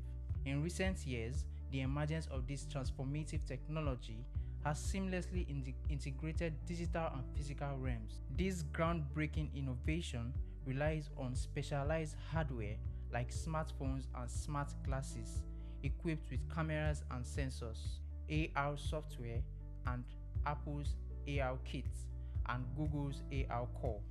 Then creates immersive experiences by overlaying virtual content onto the user's real-world environment. AR software such as Apple's AR Kit and Google's AR Core then creates immersive experiences by overlaying virtual content onto the user's real-world environment. AR's applications span diverse industries from gaming to education, healthcare, retail, and manufacturing. In education, AR enhances learning through interactive and dynamic experiences, while in healthcare, it aids surgical planning and medical training. Retail experiences are transformed as AR enables customers to virtually try on products and visualize furniture in their homes. Despite its potential, AR faces challenges such as technical advancements and user privacy concerns. Overcoming these hurdles will unlock even more seamless and immersive AR experiences, making it an integral part of our daily lives. As technology progresses, the horizon for AR broadens, promising a future where our interactions with the world are richer and more interconnected. Augmented reality is not just a trend, it's a revolution shaping the way we live, learn, and work. Goma Fortune, SOUQ News. Africa is on the rise, and at the forefront of its growth is a sector as old as civilization itself, agriculture. Once marked by subsistence farming and challenges with food security, agriculture in Africa is now experiencing a powerful transformation. From the fertile lands of Nigeria to the tea fields of Kenya, agriculture is driving economic growth and lifting millions out of poverty. African governments and internal investors are taking notice, pouring in resources to support smallholder farmers and expand sustainable farming practices. Digital innovation is playing a major role in this transformation. Mobile apps provide farmers with crucial information on weather, market prices, and crop management. These digital tools are empowering farmers to make informed decisions, increase their yield, and get fair prices for their produce. Now I know when it rains, I can plan my planting better, and I know where to sell my crops for a good price. It's really changing our lives. We are committed to investing in agriculture as a pillar of our economy. Our goal is to make farming not only viable but a source of wealth and stability for our people. African countries are also scaling up for export, especially in high demand crops like coffee, cocoa, and cashew. By focusing on quality, Africa is capturing a larger share of global markets. But the transformation goes beyond exports. Across Africa, new farming techniques and policies are helping to meet domestic demand and reduce reliance on food imports, contributing to food security across the continent. Women are also a key part of Africa's agricultural revolution.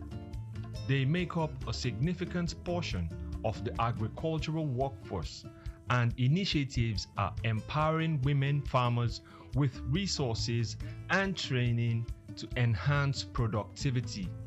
From subsistence to sustainability, the future of agriculture in Africa is bright. With innovation, investment, and resilient communities, Africa is sowing the seeds of prosperity.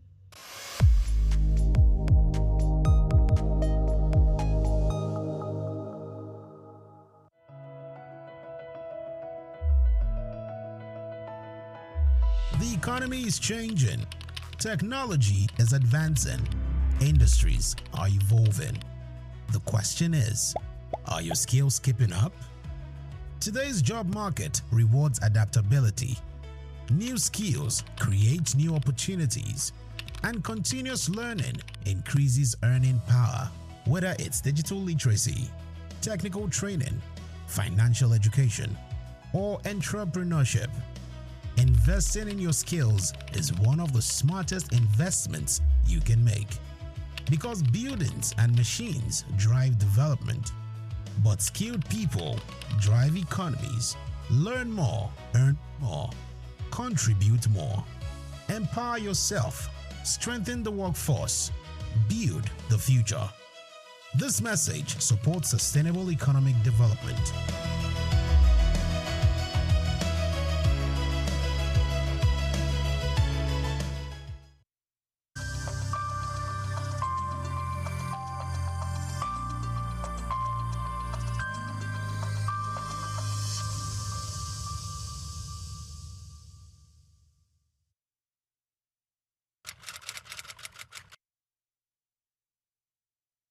Hospitality is a very interesting and dynamic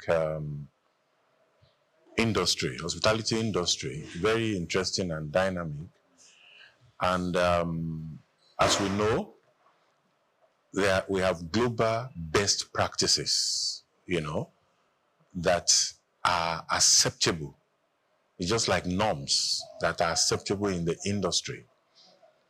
So when you talk about global best practices, it encompasses a lot of things, a lot of dimension, in terms of technology, in terms of service delivery, in terms of training and retraining of staff, even the recruitment, onboarding of staff. There's so many things involved when you talk about global best practices. Well, let me just say the main challenge we have in this climb is orientation, education. You know, in this climb, many people go into the hospitality business without much information about what they are about to go into. You see, the problem with us in this climb is education. You see, many of our hotel owners are not properly educated before going into the business. I've had series of experiences on the field where some people must have wasted fortune and they will now realize that they need consultants. And by that time, let me say it may be late already. Before you go into any business, get to understand, how it works. The hotel business is a very complex business. Like globally, the trend is making sure your guests' expectations are exceeded. And so many, the technology is employed in making sure this is possible. You won't believe that up to now, we still have some of our local brands. In fact, most of our local brands have not even adopted the PMS. PMS is property management software, where you right from the guest arrival, in fact, right from online, by the time you are checking online to know about the hotel, their products and all that, right from online to when you get to the front desk and throughout all your experiences, all these things are captured by a software, makes the experience so robust and all that. Up till now, many of our local brands still find it difficult to adopt this PMS. To them, it's expensive. To them, they don't see any reason for it. And this is what makes, it improves guest experiences. It makes you satisfy your guests. You even exceed their expectations. Makes just just on the touch of a button, things are already happening. In the Western world, they're already going into, AI, right from CRM, customer relations management, service, CRS, and all that.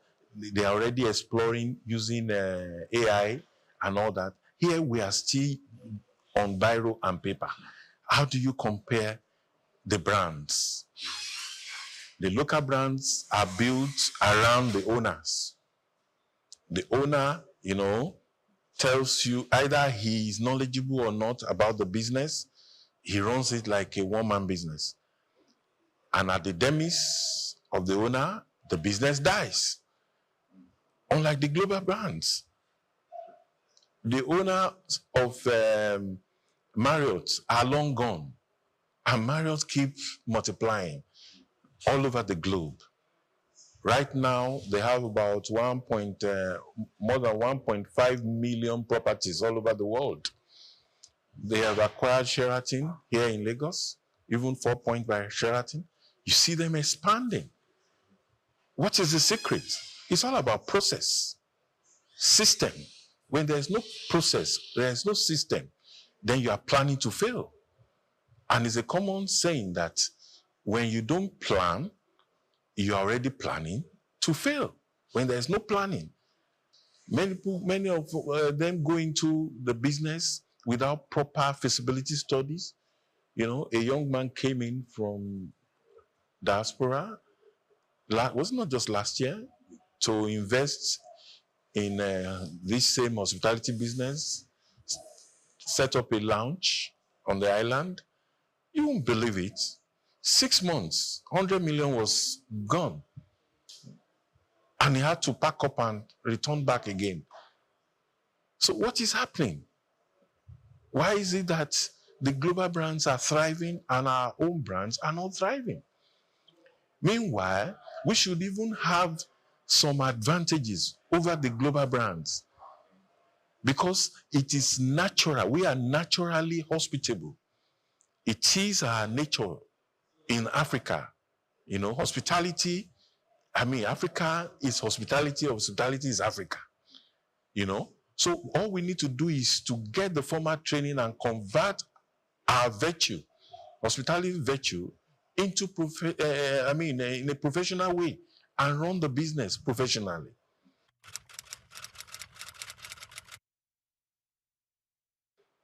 Well, actually, it's not by the quality.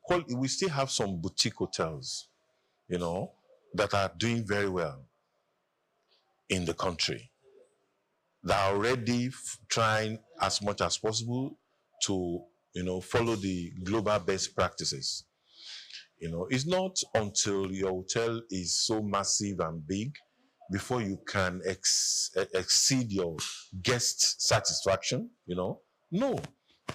Even if it's just 7 rooms, you can still have a brand that can be reckoned with. You know, a brand is not until it's massive before you can say you have a brand. You can have a brand even in a small hotel. You can create a brand. So it's not about of course, we have some hotels that takes care of the middle class and they are doing it perfectly well. But what I'm just saying is majority of them are not doing it well because they have refused to adopt the tech. They have refused, you know, to follow, you know, good processes. They don't care about training. As far as they are concerned, the staff are just slaves. They use them and dump them. You know, they believe that if they don't do well, fire them, hire another person. You know, your business will be going in circles.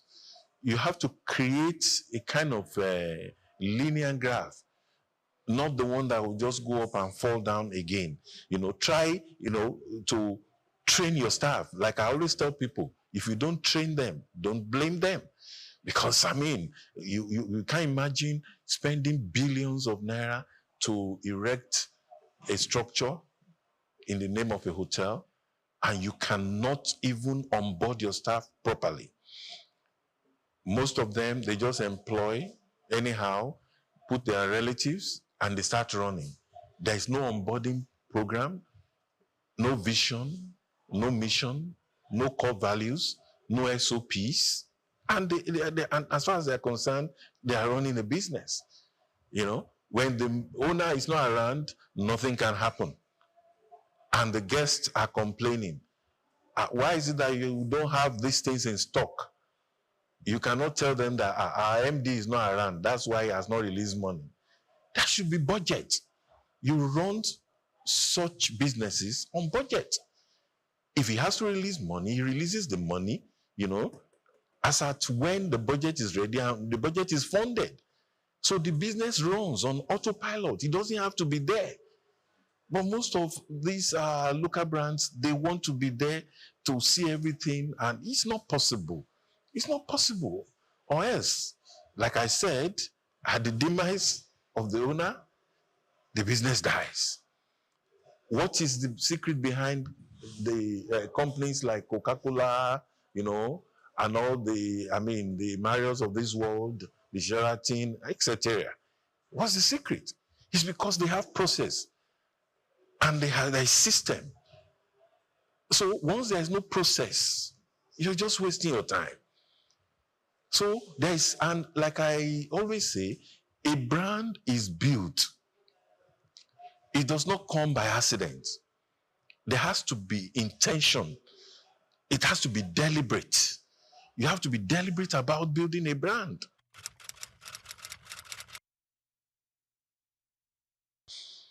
Well, the truth is, staff will always live where they are not well treated. One thing is to say you are training. Another thing is the environment conducive for them? They're not animals. If they are well treated, they will stay. They receive training. They see a future in the organization. I mean, there's nothing like staff handbook. You don't even know your rights. You don't know your privileges. You know, you don't know where the company's right stops and where yours starts. You don't know whether you are entitled to leave or not. In fact, that one is in the hotels. In our climb here, there is nothing like leave. You know, you treat them anyhow. Why will they stay?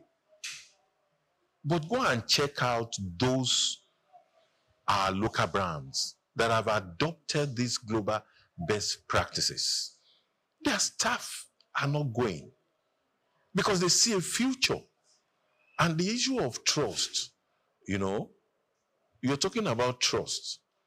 It's not peculiar with the local brands.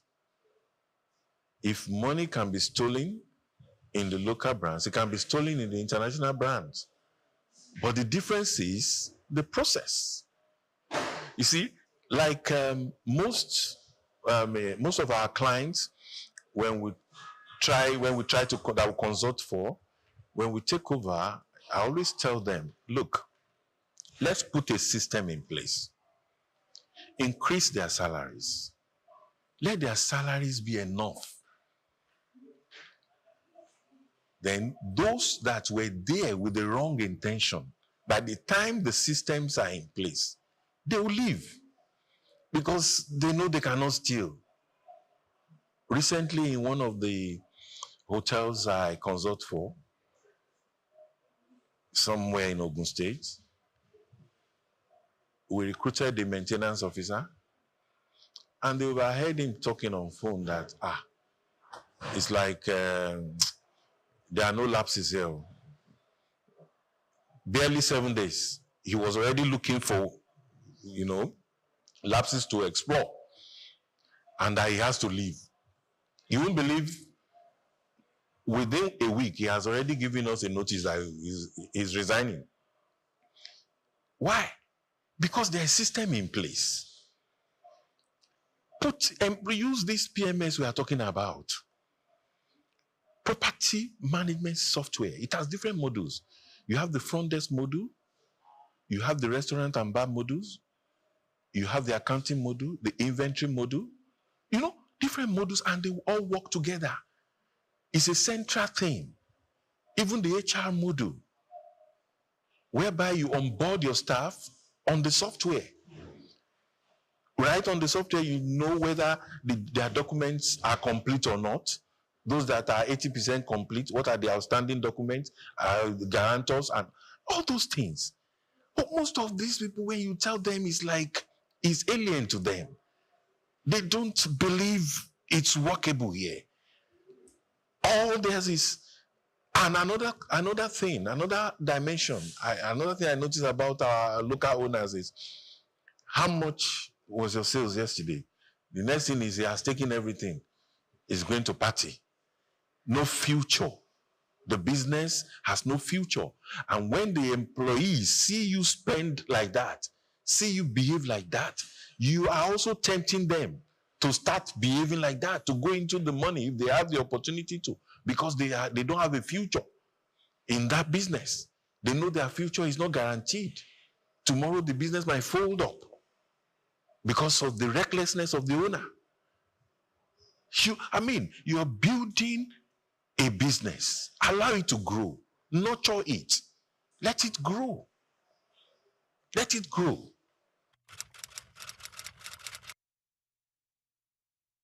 Let me break it down. Like when I say the front desk module, the module has a lot of features whereby when your guest walks in, or either online, you can book online, and it will reflect right there. You can book right from London. You go to the website, the hotel's website, and right from the comfort of your bedroom, you are seeing the different categories of rooms, just as if you are already in the hotel. And you are seeing the attached rack rates. And you make a pick. And as you pick, you have the option of payment. And as you make the payment, you reserve the date and a future date, and you make the payment. As soon as you make the payment, it reflects right in the hotel on the front desk. For example, you picked room 107, and somebody else walks into the front desk and says, I want room 107. Sorry, it will show that it's no more available, even though you didn't see the guests, but it's been paid for online. Can't you see it makes life easy? It increases, improves the guest experiences. It makes your potential guests or your guests happy, makes things easy for them. So you can achieve that online. You can also achieve it by walking into the front desk, and you can make a reservation. All you need to do is check the rooms. You don't even need to go around and looking at the rooms. It's displayed for you at the front desk. You have it on the screen. You see the different categories of room. You make a pick, and you make payment. Now, when you make payment, a receipt is generated immediately. Another thing is, there's what you call door integration. When you're talking about fraud, you integrate your door. That's the card system, not the iron key, the card system. You integrate it with your software in such a way that once a card is activated, because once payment is made, the card is activated automatically. The owner already gets an alert. In some software, it's called MRS, Management Report System, that a room has been sold. Either you are there or not. It's as clear, as simple as that. You don't need to come, and some owners will come and sit down at the reception to see what is happening. No, you don't even need a camera. Everything is automated. No room can be opened. You can't access any room without the card being activated. And the card cannot be activated except payment is made. It's only the payment that activates the card. Can you see that control? So now another question comes. What about when you want to clean the room? How do you get the card? That's what you call, MasterCard, or, floor card and all that, depending. Now, personally, I advise my clients, you don't activate a MasterCard to work indefinitely, to work anytime, anyhow. We have hours of cleaning. So your MasterCard is activated to work. For example, the checkout time is 12 o'clock. So you activate it in such a way that it's only active between 12 and maybe 3 o'clock or so. Every daily. Once it is 3, you cannot access the room with the MasterCard again. You can see the tech we are talking about. So you can't access any room again. And again, we have energy saving lights, whereby it's only that same card that can power the lights and the TV and the AC in the room. No guest wants to check into a room without the AC working, without the TV working. So it's only that same card that can power the systems. So you won't check me in by 1 o'clock because you have access to MasterCard. And by 3 or 4, once your card is no more active, I'm in darkness. And again, you can always generate a report from the front desk that will tell you how many times, the kind of permit, the entrance, whether the room was opened with the MasterCard or it was opened with a guest card. Right from the report, you see. And when you go to the report and you see that MasterCard open at this time, you say, what happened? Why? Who was the person that access the room. So you don't need to be there. A particular client of mine was trying to lease out his hotel, which I always strongly advise against, on the island, because he was relocating to Dubai, United Arab Emirates, you know. So I advised him against it. Why do you want to? I've told you to install a PMS since.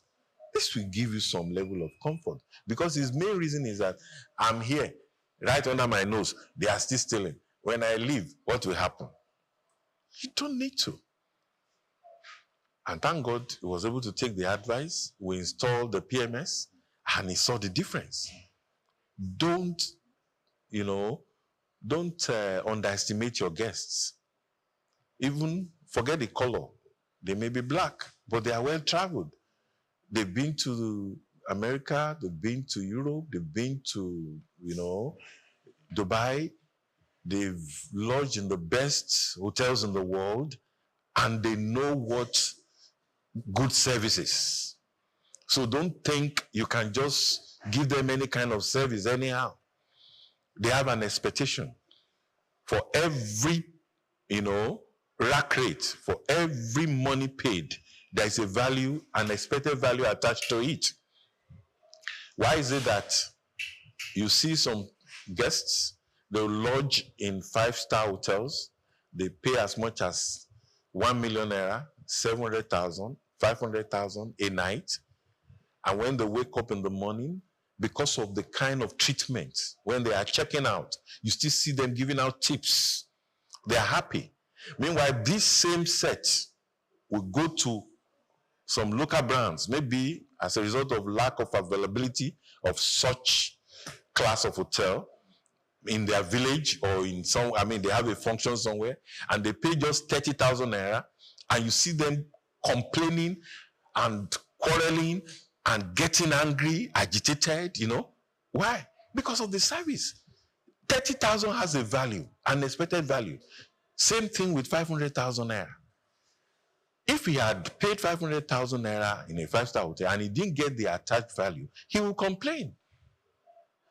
But he paid 30,000 and he could not even sleep at night, mosquito, all through the night. The AC is not working.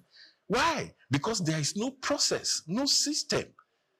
All these ACs and all these things, they all have, you have a kind of maintenance worksheet, maintenance plan. It does not have to break down before you start repairing it. You maintain them. When the generator has worked for so number of hours, it must be serviced. How often do we check all these things in our local brands? Because there is even no system, no SOP, nothing in place. You just open and start running. It's not done anywhere.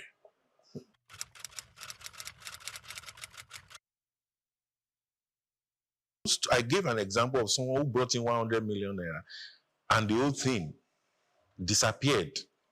Let me say, what we should know is that money is inflammable. The whole thing went in flames. That's how I will put it, within 6 months. Why? Because there was no due process. There was no planning. He didn't understand what he was coming to do. He just dabbled into it.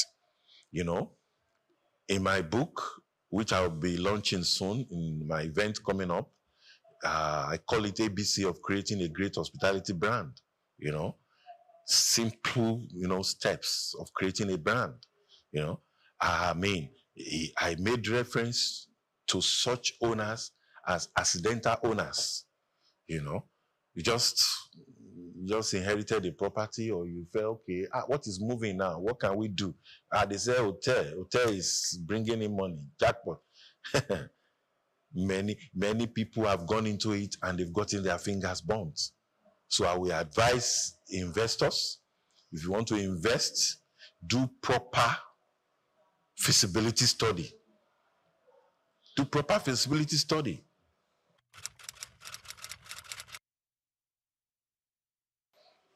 Well, let me give you an example, a practical example. One of my clients started a 23 rooms hotel in Delta, and according to him, it's almost 3-4 years now. According to him, he spent about 400 million naira. He's smiling today. Right now, there is no day that he does not have a turnover. You can do something smaller, even with 100 million, Yes, it depends. I just gave a practical example. I know of people that have just 7 rooms, and they are making their money every day because they've done, their due diligence. No, definitely, it will reflect on your pricing. And once, like I always tell people, is value for value. I can't be forced to sell my room 10,000 naira because my neighbor is selling for 10,000 naira. I can sell mine for 40,000 naira and still be fully booked. While the one that is selling for 10,000 naira is not even attracting any guests. Why? Because the 10,000 naira will try to say, okay, when it is 12, we turn off the gen because we want to conserve energy. We don't have money to buy diesel and all that. Start rationing. No guests will feel comfortable. These guests, even in their personal homes, they enjoy 24 hours light. They enjoy themselves. Then you now come, to a hotel where you should relax and be able to think properly.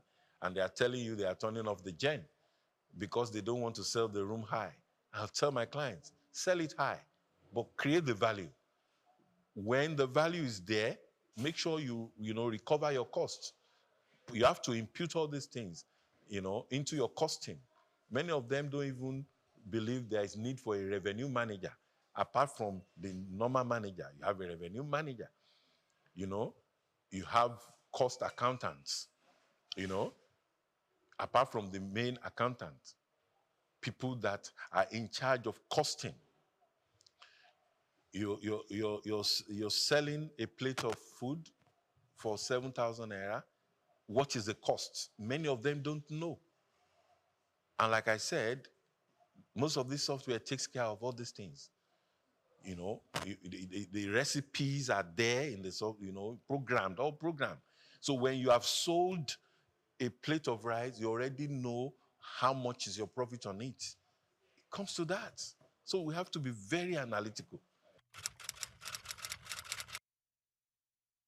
Yeah, majorly it's let me say government policies.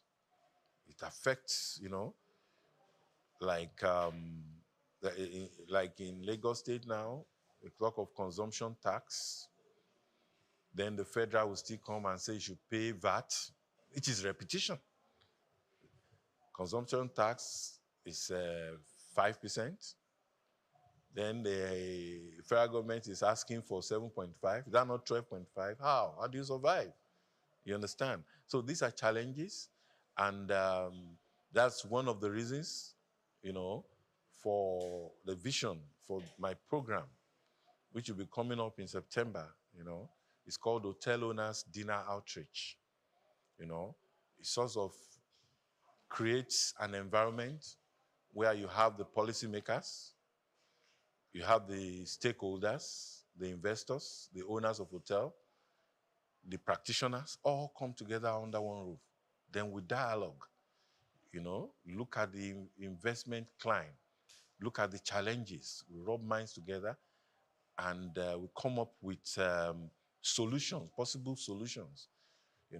Like you cannot be up there churning out rules. You are so far from the players. You don't even know, you can't feel them. You don't know what they are going through. A client of mine, the road to his hotel is terrible. Very terrible. And it's hardly having guests.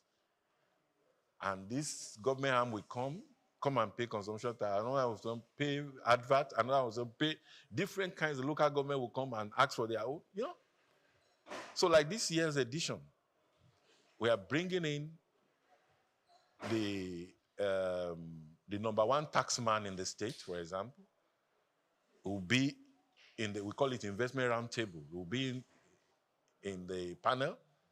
We have a representative of the international brand. That's the owners of Marriott Hotel in GRA, Ikeja. He'll be in the panel too. And we have the permanent secretary, tourism, who'll be in the panel. So we'll bring them together. Then we have consultants, practitioners of over 40 years in the industry in that same panel. That's the president of AFCON. AFCON is Association of Tourism and Hospitality Consultants in Nigeria. He'll be in the panel. All of them. So let us discuss. Let's feel each other's pain. Let us understand. The government, tell us why you are taxing us like this and all that. So that's one challenge. Another one is power. Of course, there's nothing we can do about that.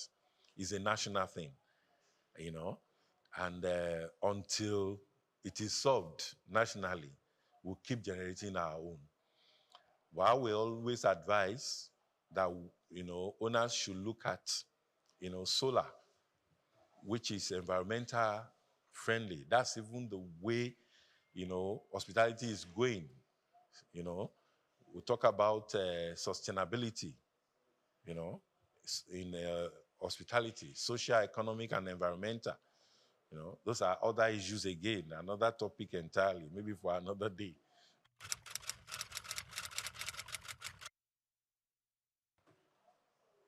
We should just keep it professional. Whatever you are doing, keep it professional. You're building a brand, always remember that a brand is a promise. Make sure you always keep it. A brand is an experience. Always improve the experience. A brand is a reputation. Maintain it.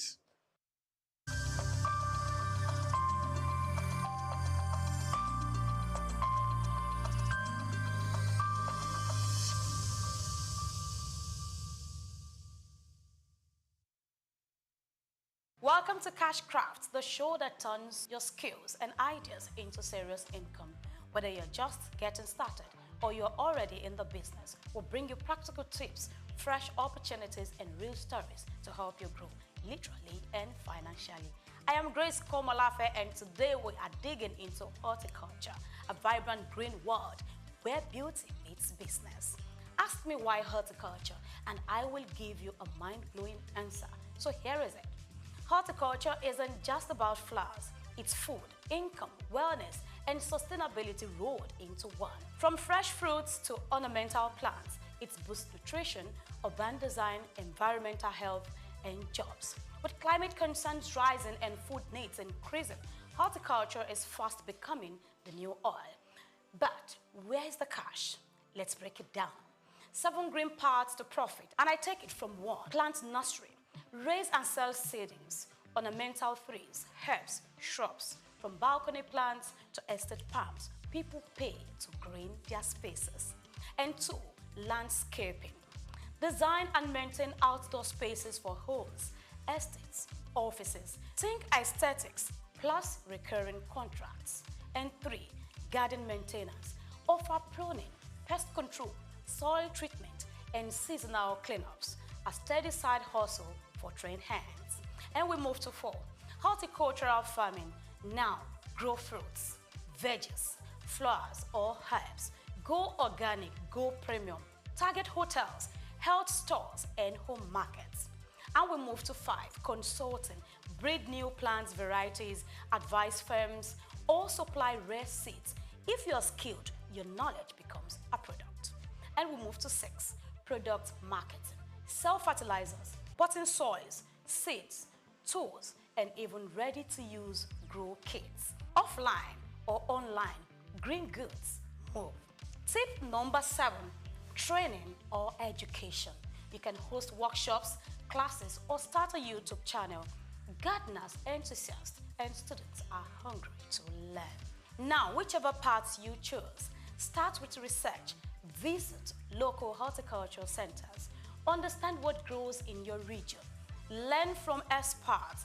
Your first harvest may not bring millions, but with time, this business roots deep. Remember, success in horticulture isn't only about soil, it's about strategy. So here is your takeaways. An award choking on stress, pollution, and processed food. Green is gold.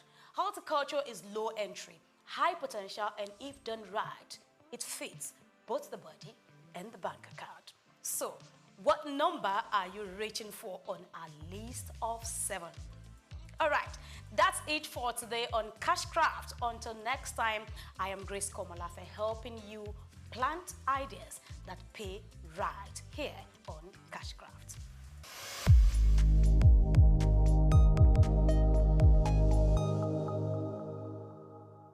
Afrobeats is a classic overnight success story, except it didn't happen overnight.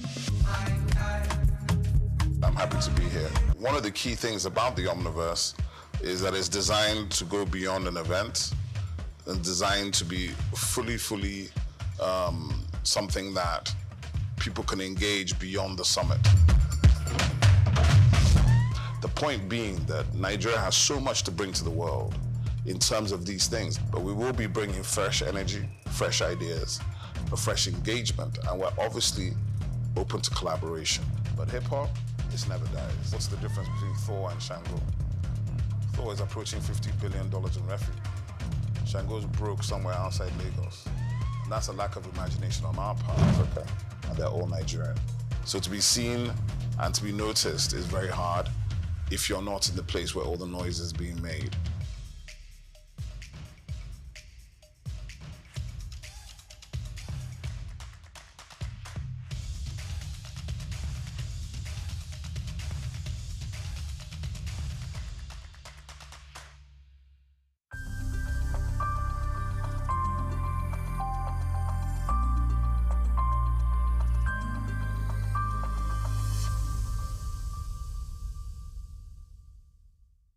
Congratulations on the new channel, and I'm happy to be here. The Omniverse is imagined as a collaboration platform. So it's a platform that, as the name suggests, is bringing together ecosystems. So it's like an ecosystem of ecosystems, aggregating aggregators and community leaders who are able to bring together their communities together to a platform. So the summit in itself was, while it was a big event and a heavy lift for us and the team, and I have to thank our team of volunteers. We had a team of about 40 full-time core volunteers that delivered the Omniverse. So one of the key things about the Omniverse is that it's designed to go beyond an event and designed to be fully something that people can engage beyond the summit. So we will be launching our digital platform. We have about 70 community partners already, including a number of government institutions. So to answer the question, there's public-private partnership within the Omniverse. There's regulators, there's government departments and agencies, there's ministries.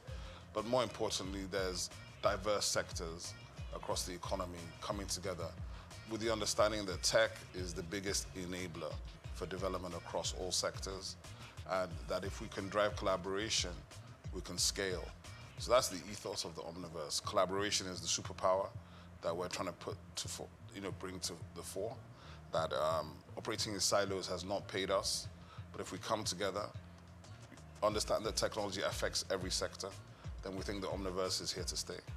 Nigerian companies, Nigerian associations, global associations, and when I say associations, it's from things like the Nigerian digital artists who have 3,000 members, right, in the NFT community, the Visual Artists of Nigeria, the Society of Nigerian Art, the AfriLabs, which is the biggest innovation hub network on the continent in 54 African countries, ISN Hubs, which is our core partner, which is the biggest innovation network in Nigeria, innovation support network, with something like 189 hubs in 30 states in Nigeria.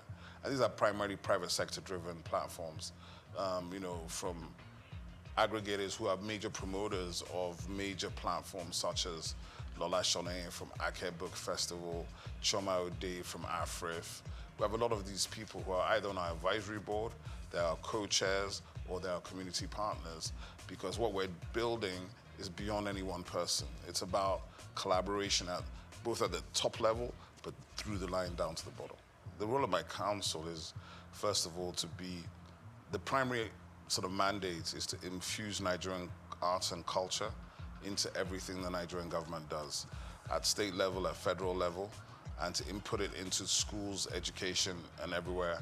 So in that sense, to make arts and culture functional and front line everywhere. This will involve the foreign minister, making sure it's embedded in our foreign policy, in our embassies, in the government policy, in every sector.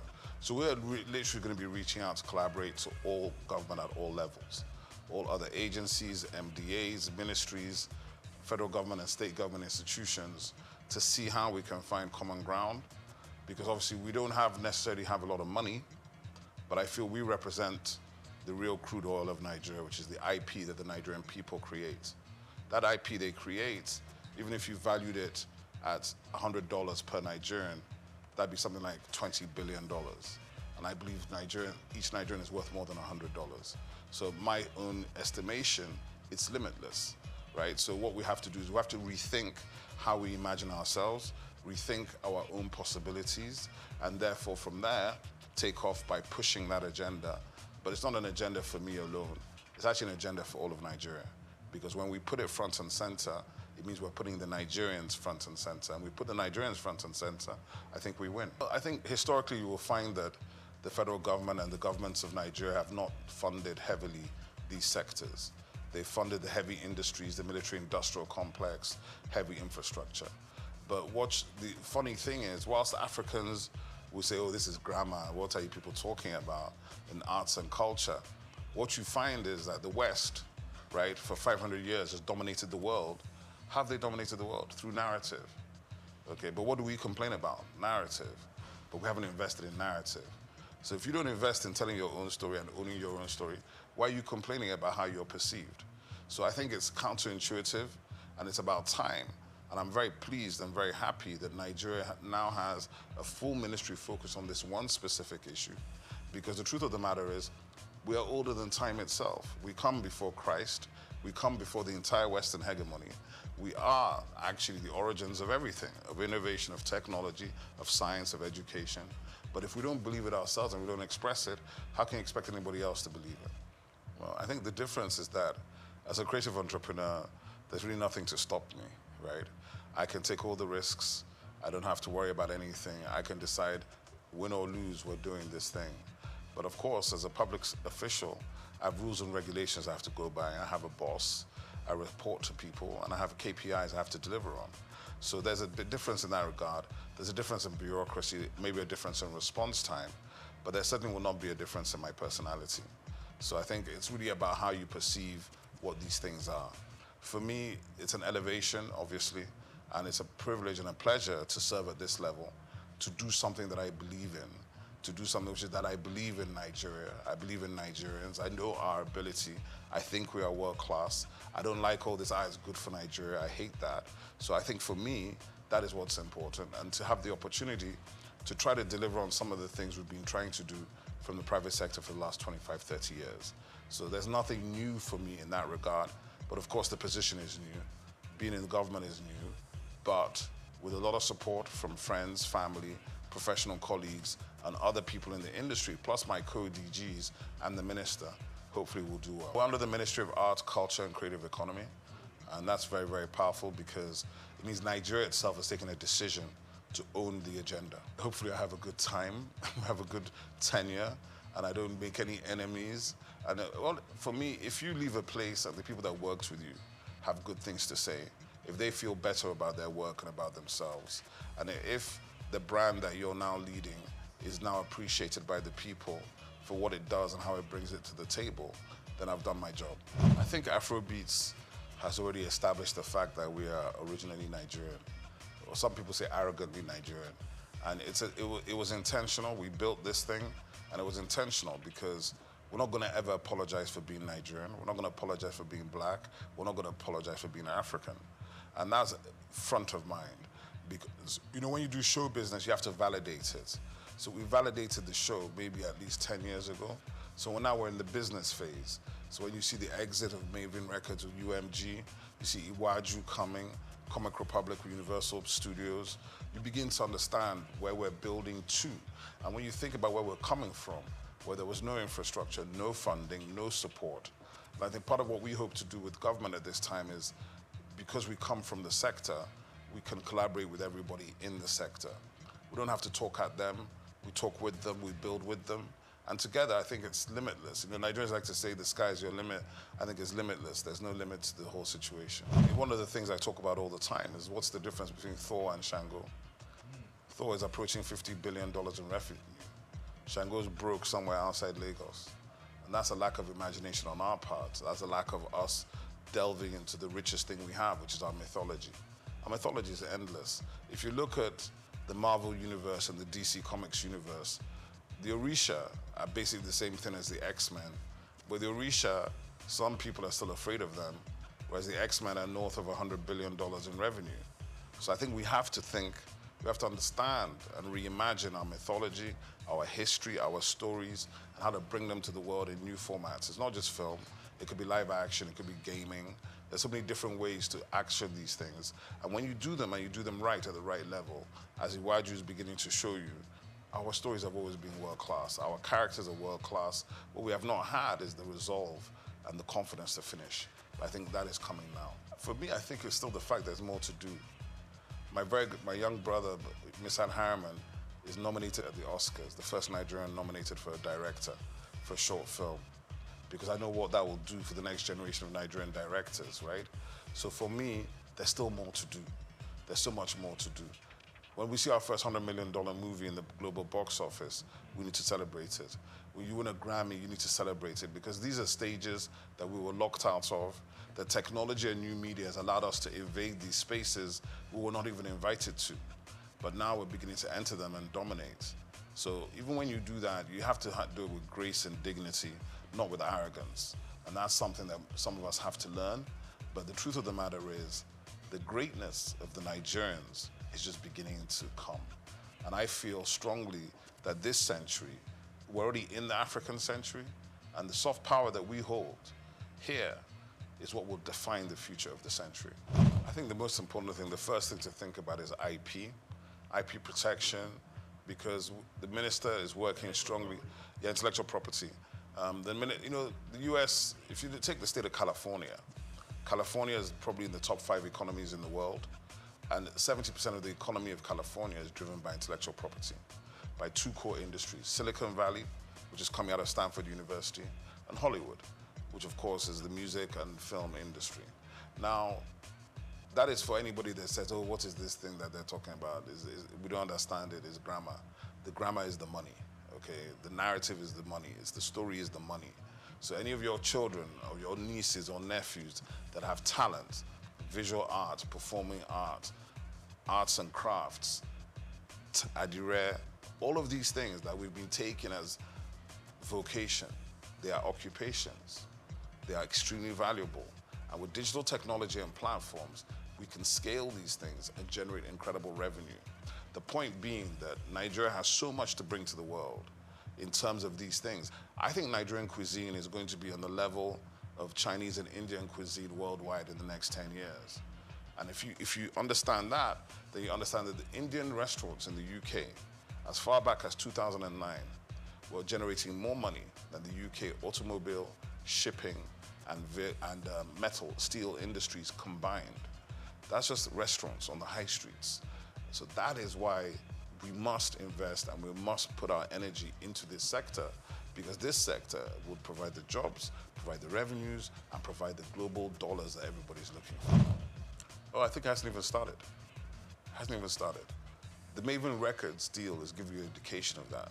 The reason why that valuation of $150 to $200 million has been done is because of the upside potential of Rema, who's 23, and Arya Star, who's 20. So they're looking at the fact that in 10 years' time, these guys could have generated $1 billion each. Do you understand? So it's a safe bet when you already have a built global talent at 23, when it normally takes years and years and a lot of money to build the talent, right?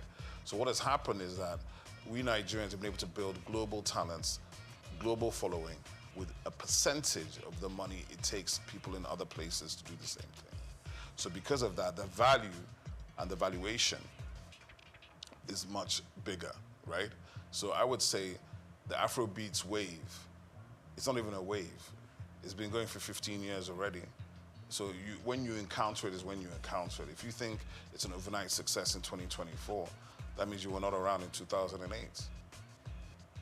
2006, I'd say it's a good time to think when the sort of continental, because we took Africa first, working very closely and collaboratively with South Africans, Ghanaians, and Kenyans.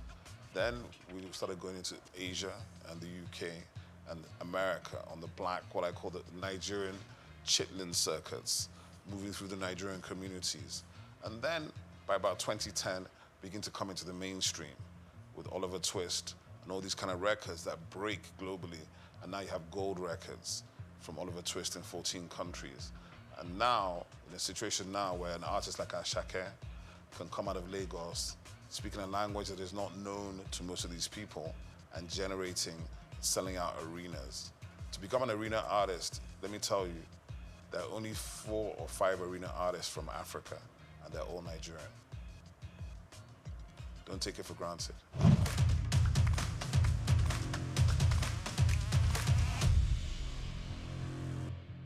I think a lot of people feel that, but what I should tell the rest of the country is that the rest of the continent is also trying to get to Lagos as well, right? It's not just the rest of Nigeria. From Accra, from Luanda, from everywhere on this continent, they're trying to get into Lagos, because if they can break in Lagos, they can break anywhere else in the world. But what I would say is this, from the perspective of my agency, our purview is national and global. We have 10 regional offices. We'll be visiting all of them. And our duty is to spotlight and showcase everybody. So we can't deal with just Lagos. And I think as we go forward, people begin to see the activations and plans coming. But the easiest way to do it, and the way we're going to do our best to do it, is to provide digital platforms to give everybody the opportunity to be seen. Because in this world, you know, we live in the attention economy. So to be seen and to be noticed is very hard if you're not in the place where all the noise is being made. But I know for a fact there's significant talent in all parts of Nigeria. I was watching last week, a gentleman called Ehi Benite was showing me all this content from Jos with these guys rapping, serious stuff. They're rapping in Hausa, they were doing ciphers. And then he was like, what do we do about these guys? I said, just keep pushing them, because there's an audience for everything. There's an audience for everything. Don't be worried about that. There's an audience for every single thing, including the thing that you may be doing in your bedroom, but you think is not important. Somebody's interested in it. My label was a hip-hop label. I even refused to sign singers. There's almost every singer you could name was trying to get us to sign them. And I used to do it based on, can you rap? If you can't drop a freestyle, don't bother, right? It was that simple. And we helped all the other singers get signed to labels that we thought could help them and develop them in that direction. Hip-hop has changed, and obviously it's generational, right? So hip-hop has changed, and you know, everybody approaches music from their own generation. Like, oh, I like this kind of hip-hop, that kind of hip-hop. What I feel is that Afrobeats became overwhelming, and it overwhelmed every other genre here. So the hip-hop guys had to fight for relevance, but the best ones always rise to the top. That's just the simple truth. So I don't worry about that. And I've heard enough guys. I even saw, there was a whole Instagram series some guy was doing about a year ago, where he was just bringing out fresh rappers every day, from Enugu, from Jos, from Kaduna, from Kano, from Benin. I love it. I think they're incredible MCs in Nigeria.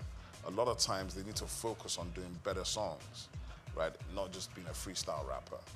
If you want to get paid to rap, you got to do better songs. You can't just do the freestyles.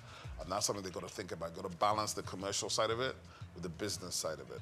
And what has happened is, to a large extent, the commercial side has won because you got to pay bills. But hip hop, it never dies.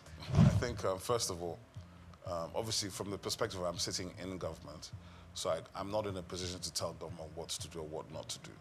But what I can say is this, is that the agency, my agency will be the home for the music industry, for performing arts, visual arts, fashion, gaming, recreation, festivals, culinary arts, film and television.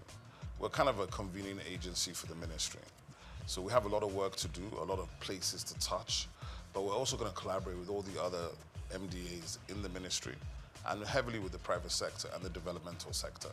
Because to answer the question, I've worked in all these spaces for, it's not quite 40 years, but it's a long time. I've worked in all these spaces for a long time. In the institution, we have positive relationships to bring to the table to change the approach and to change the destination of where we hope to go. What I will say as well is that the reality of it is we're just beginning the journey. And there are no magic wands. I'm not going to wave a wand and everything's going to be fixed overnight, and neither is anybody else. But we will be bringing fresh energy, fresh ideas, a fresh engagement, and we're obviously open to collaboration. And that's really important for me to say that, because people feel there are gatekeepers, but in my agency, there are no gatekeepers, right? We're not interested in whether you have the biggest reputation or the smallest reputation. We're interested in the value you're bringing to the table. Because the truth of the matter is Nigeria is massive. There's a lot of stuff going on in Nigeria. We're going to try to aggregate those things and bring them into one platform so that even as Nigerians, we can know what we're doing. Because to be honest, if you don't know and you don't follow, there's no way you can know 90% of what is happening even in Lagos before you talk about the rest of the 36 states in the FCT.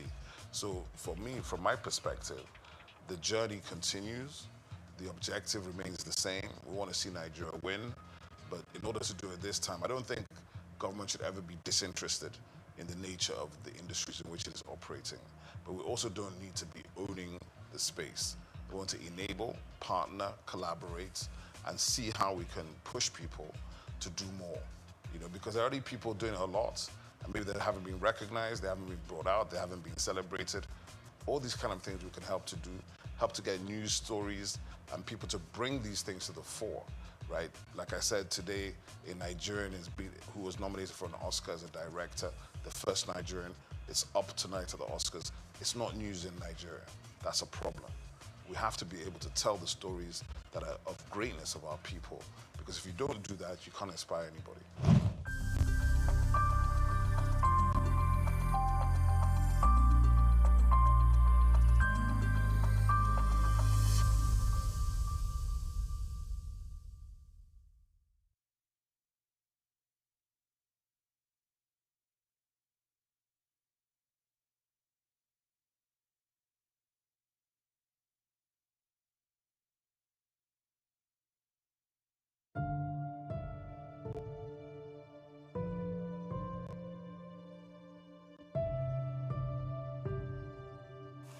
In April 1960, just months before Nigeria's independence, a 26-year-old ascended one of the most revered thrones in Yoruba land.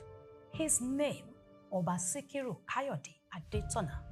His reign, almost 65 years. His legacy, a modernized crown, a globalized culture, and an unwavering voice for truth. Born 10th of May 1934 into the royal house of Anikinaya to Prince Rufai Adetono Adeleke and Ajibabi Adetono Ne Onashile, Sikiru Kayode Adetono's royal destiny was set early.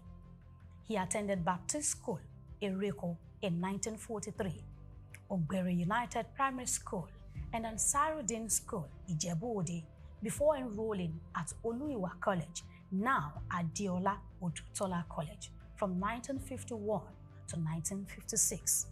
He later worked briefly in the audit department of the Western region in Ibadan before leaving for the United Kingdoms in 1958 to study accountancy. But history had other plans. On the 2nd of April 1960, he was installed as the 58th Awujale of Ijebu land, taking the regnal name Ogbagba Agbotewole II.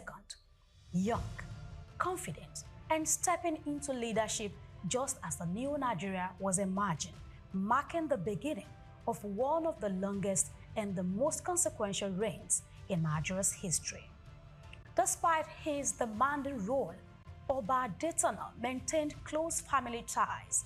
He was married and blessed with children, who were raised in the blend of royal tradition and modern education that defined his worldview. Known to be a devoted family man, he valued privacy in personal matters, but ensured his children had opportunities for education both within and outside Nigeria. Socially, he was at ease in multiple wards, equally comfortable in palace courts, university lecture halls, diplomatic gatherings, or informal community events. He cultivated friendships across business, politics, and academia, yet was deeply rooted in his hometown, often mingling with his people during festivals and communal projects. The coup that saved a king.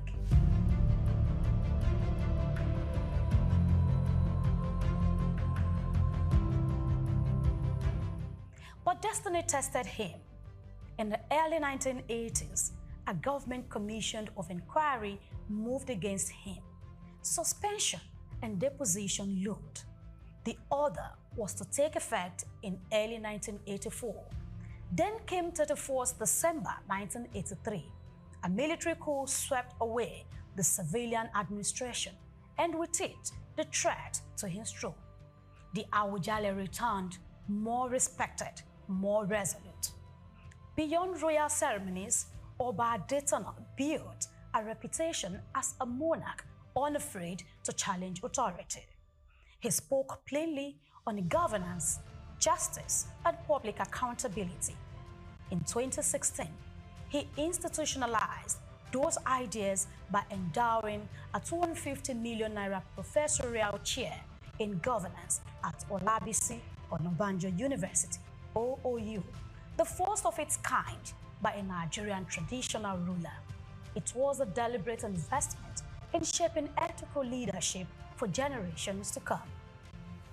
The Oju Dioba Festival long predicted his reign, but under Adetona, it became an international spectacle, a celebration of Ijebu identity, Yoruba elegance, interfaith harmony, and cultural soft power. It drew politicians, captains of industry, global tourists, and the diaspora to Ijebu each year, making it both a cultural statement and an economic engine.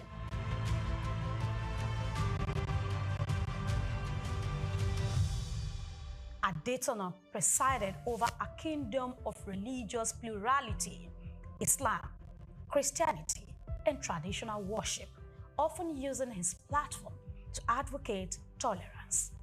Though a devout Muslim and president of the United Muslim Council, he regularly attended Christian events and encouraged interfaith harmony. And now, the final chapter. On 13th July 2025, Oba Sikiru Kayode Adetona Ogbagba Agbotewole II passed away at the age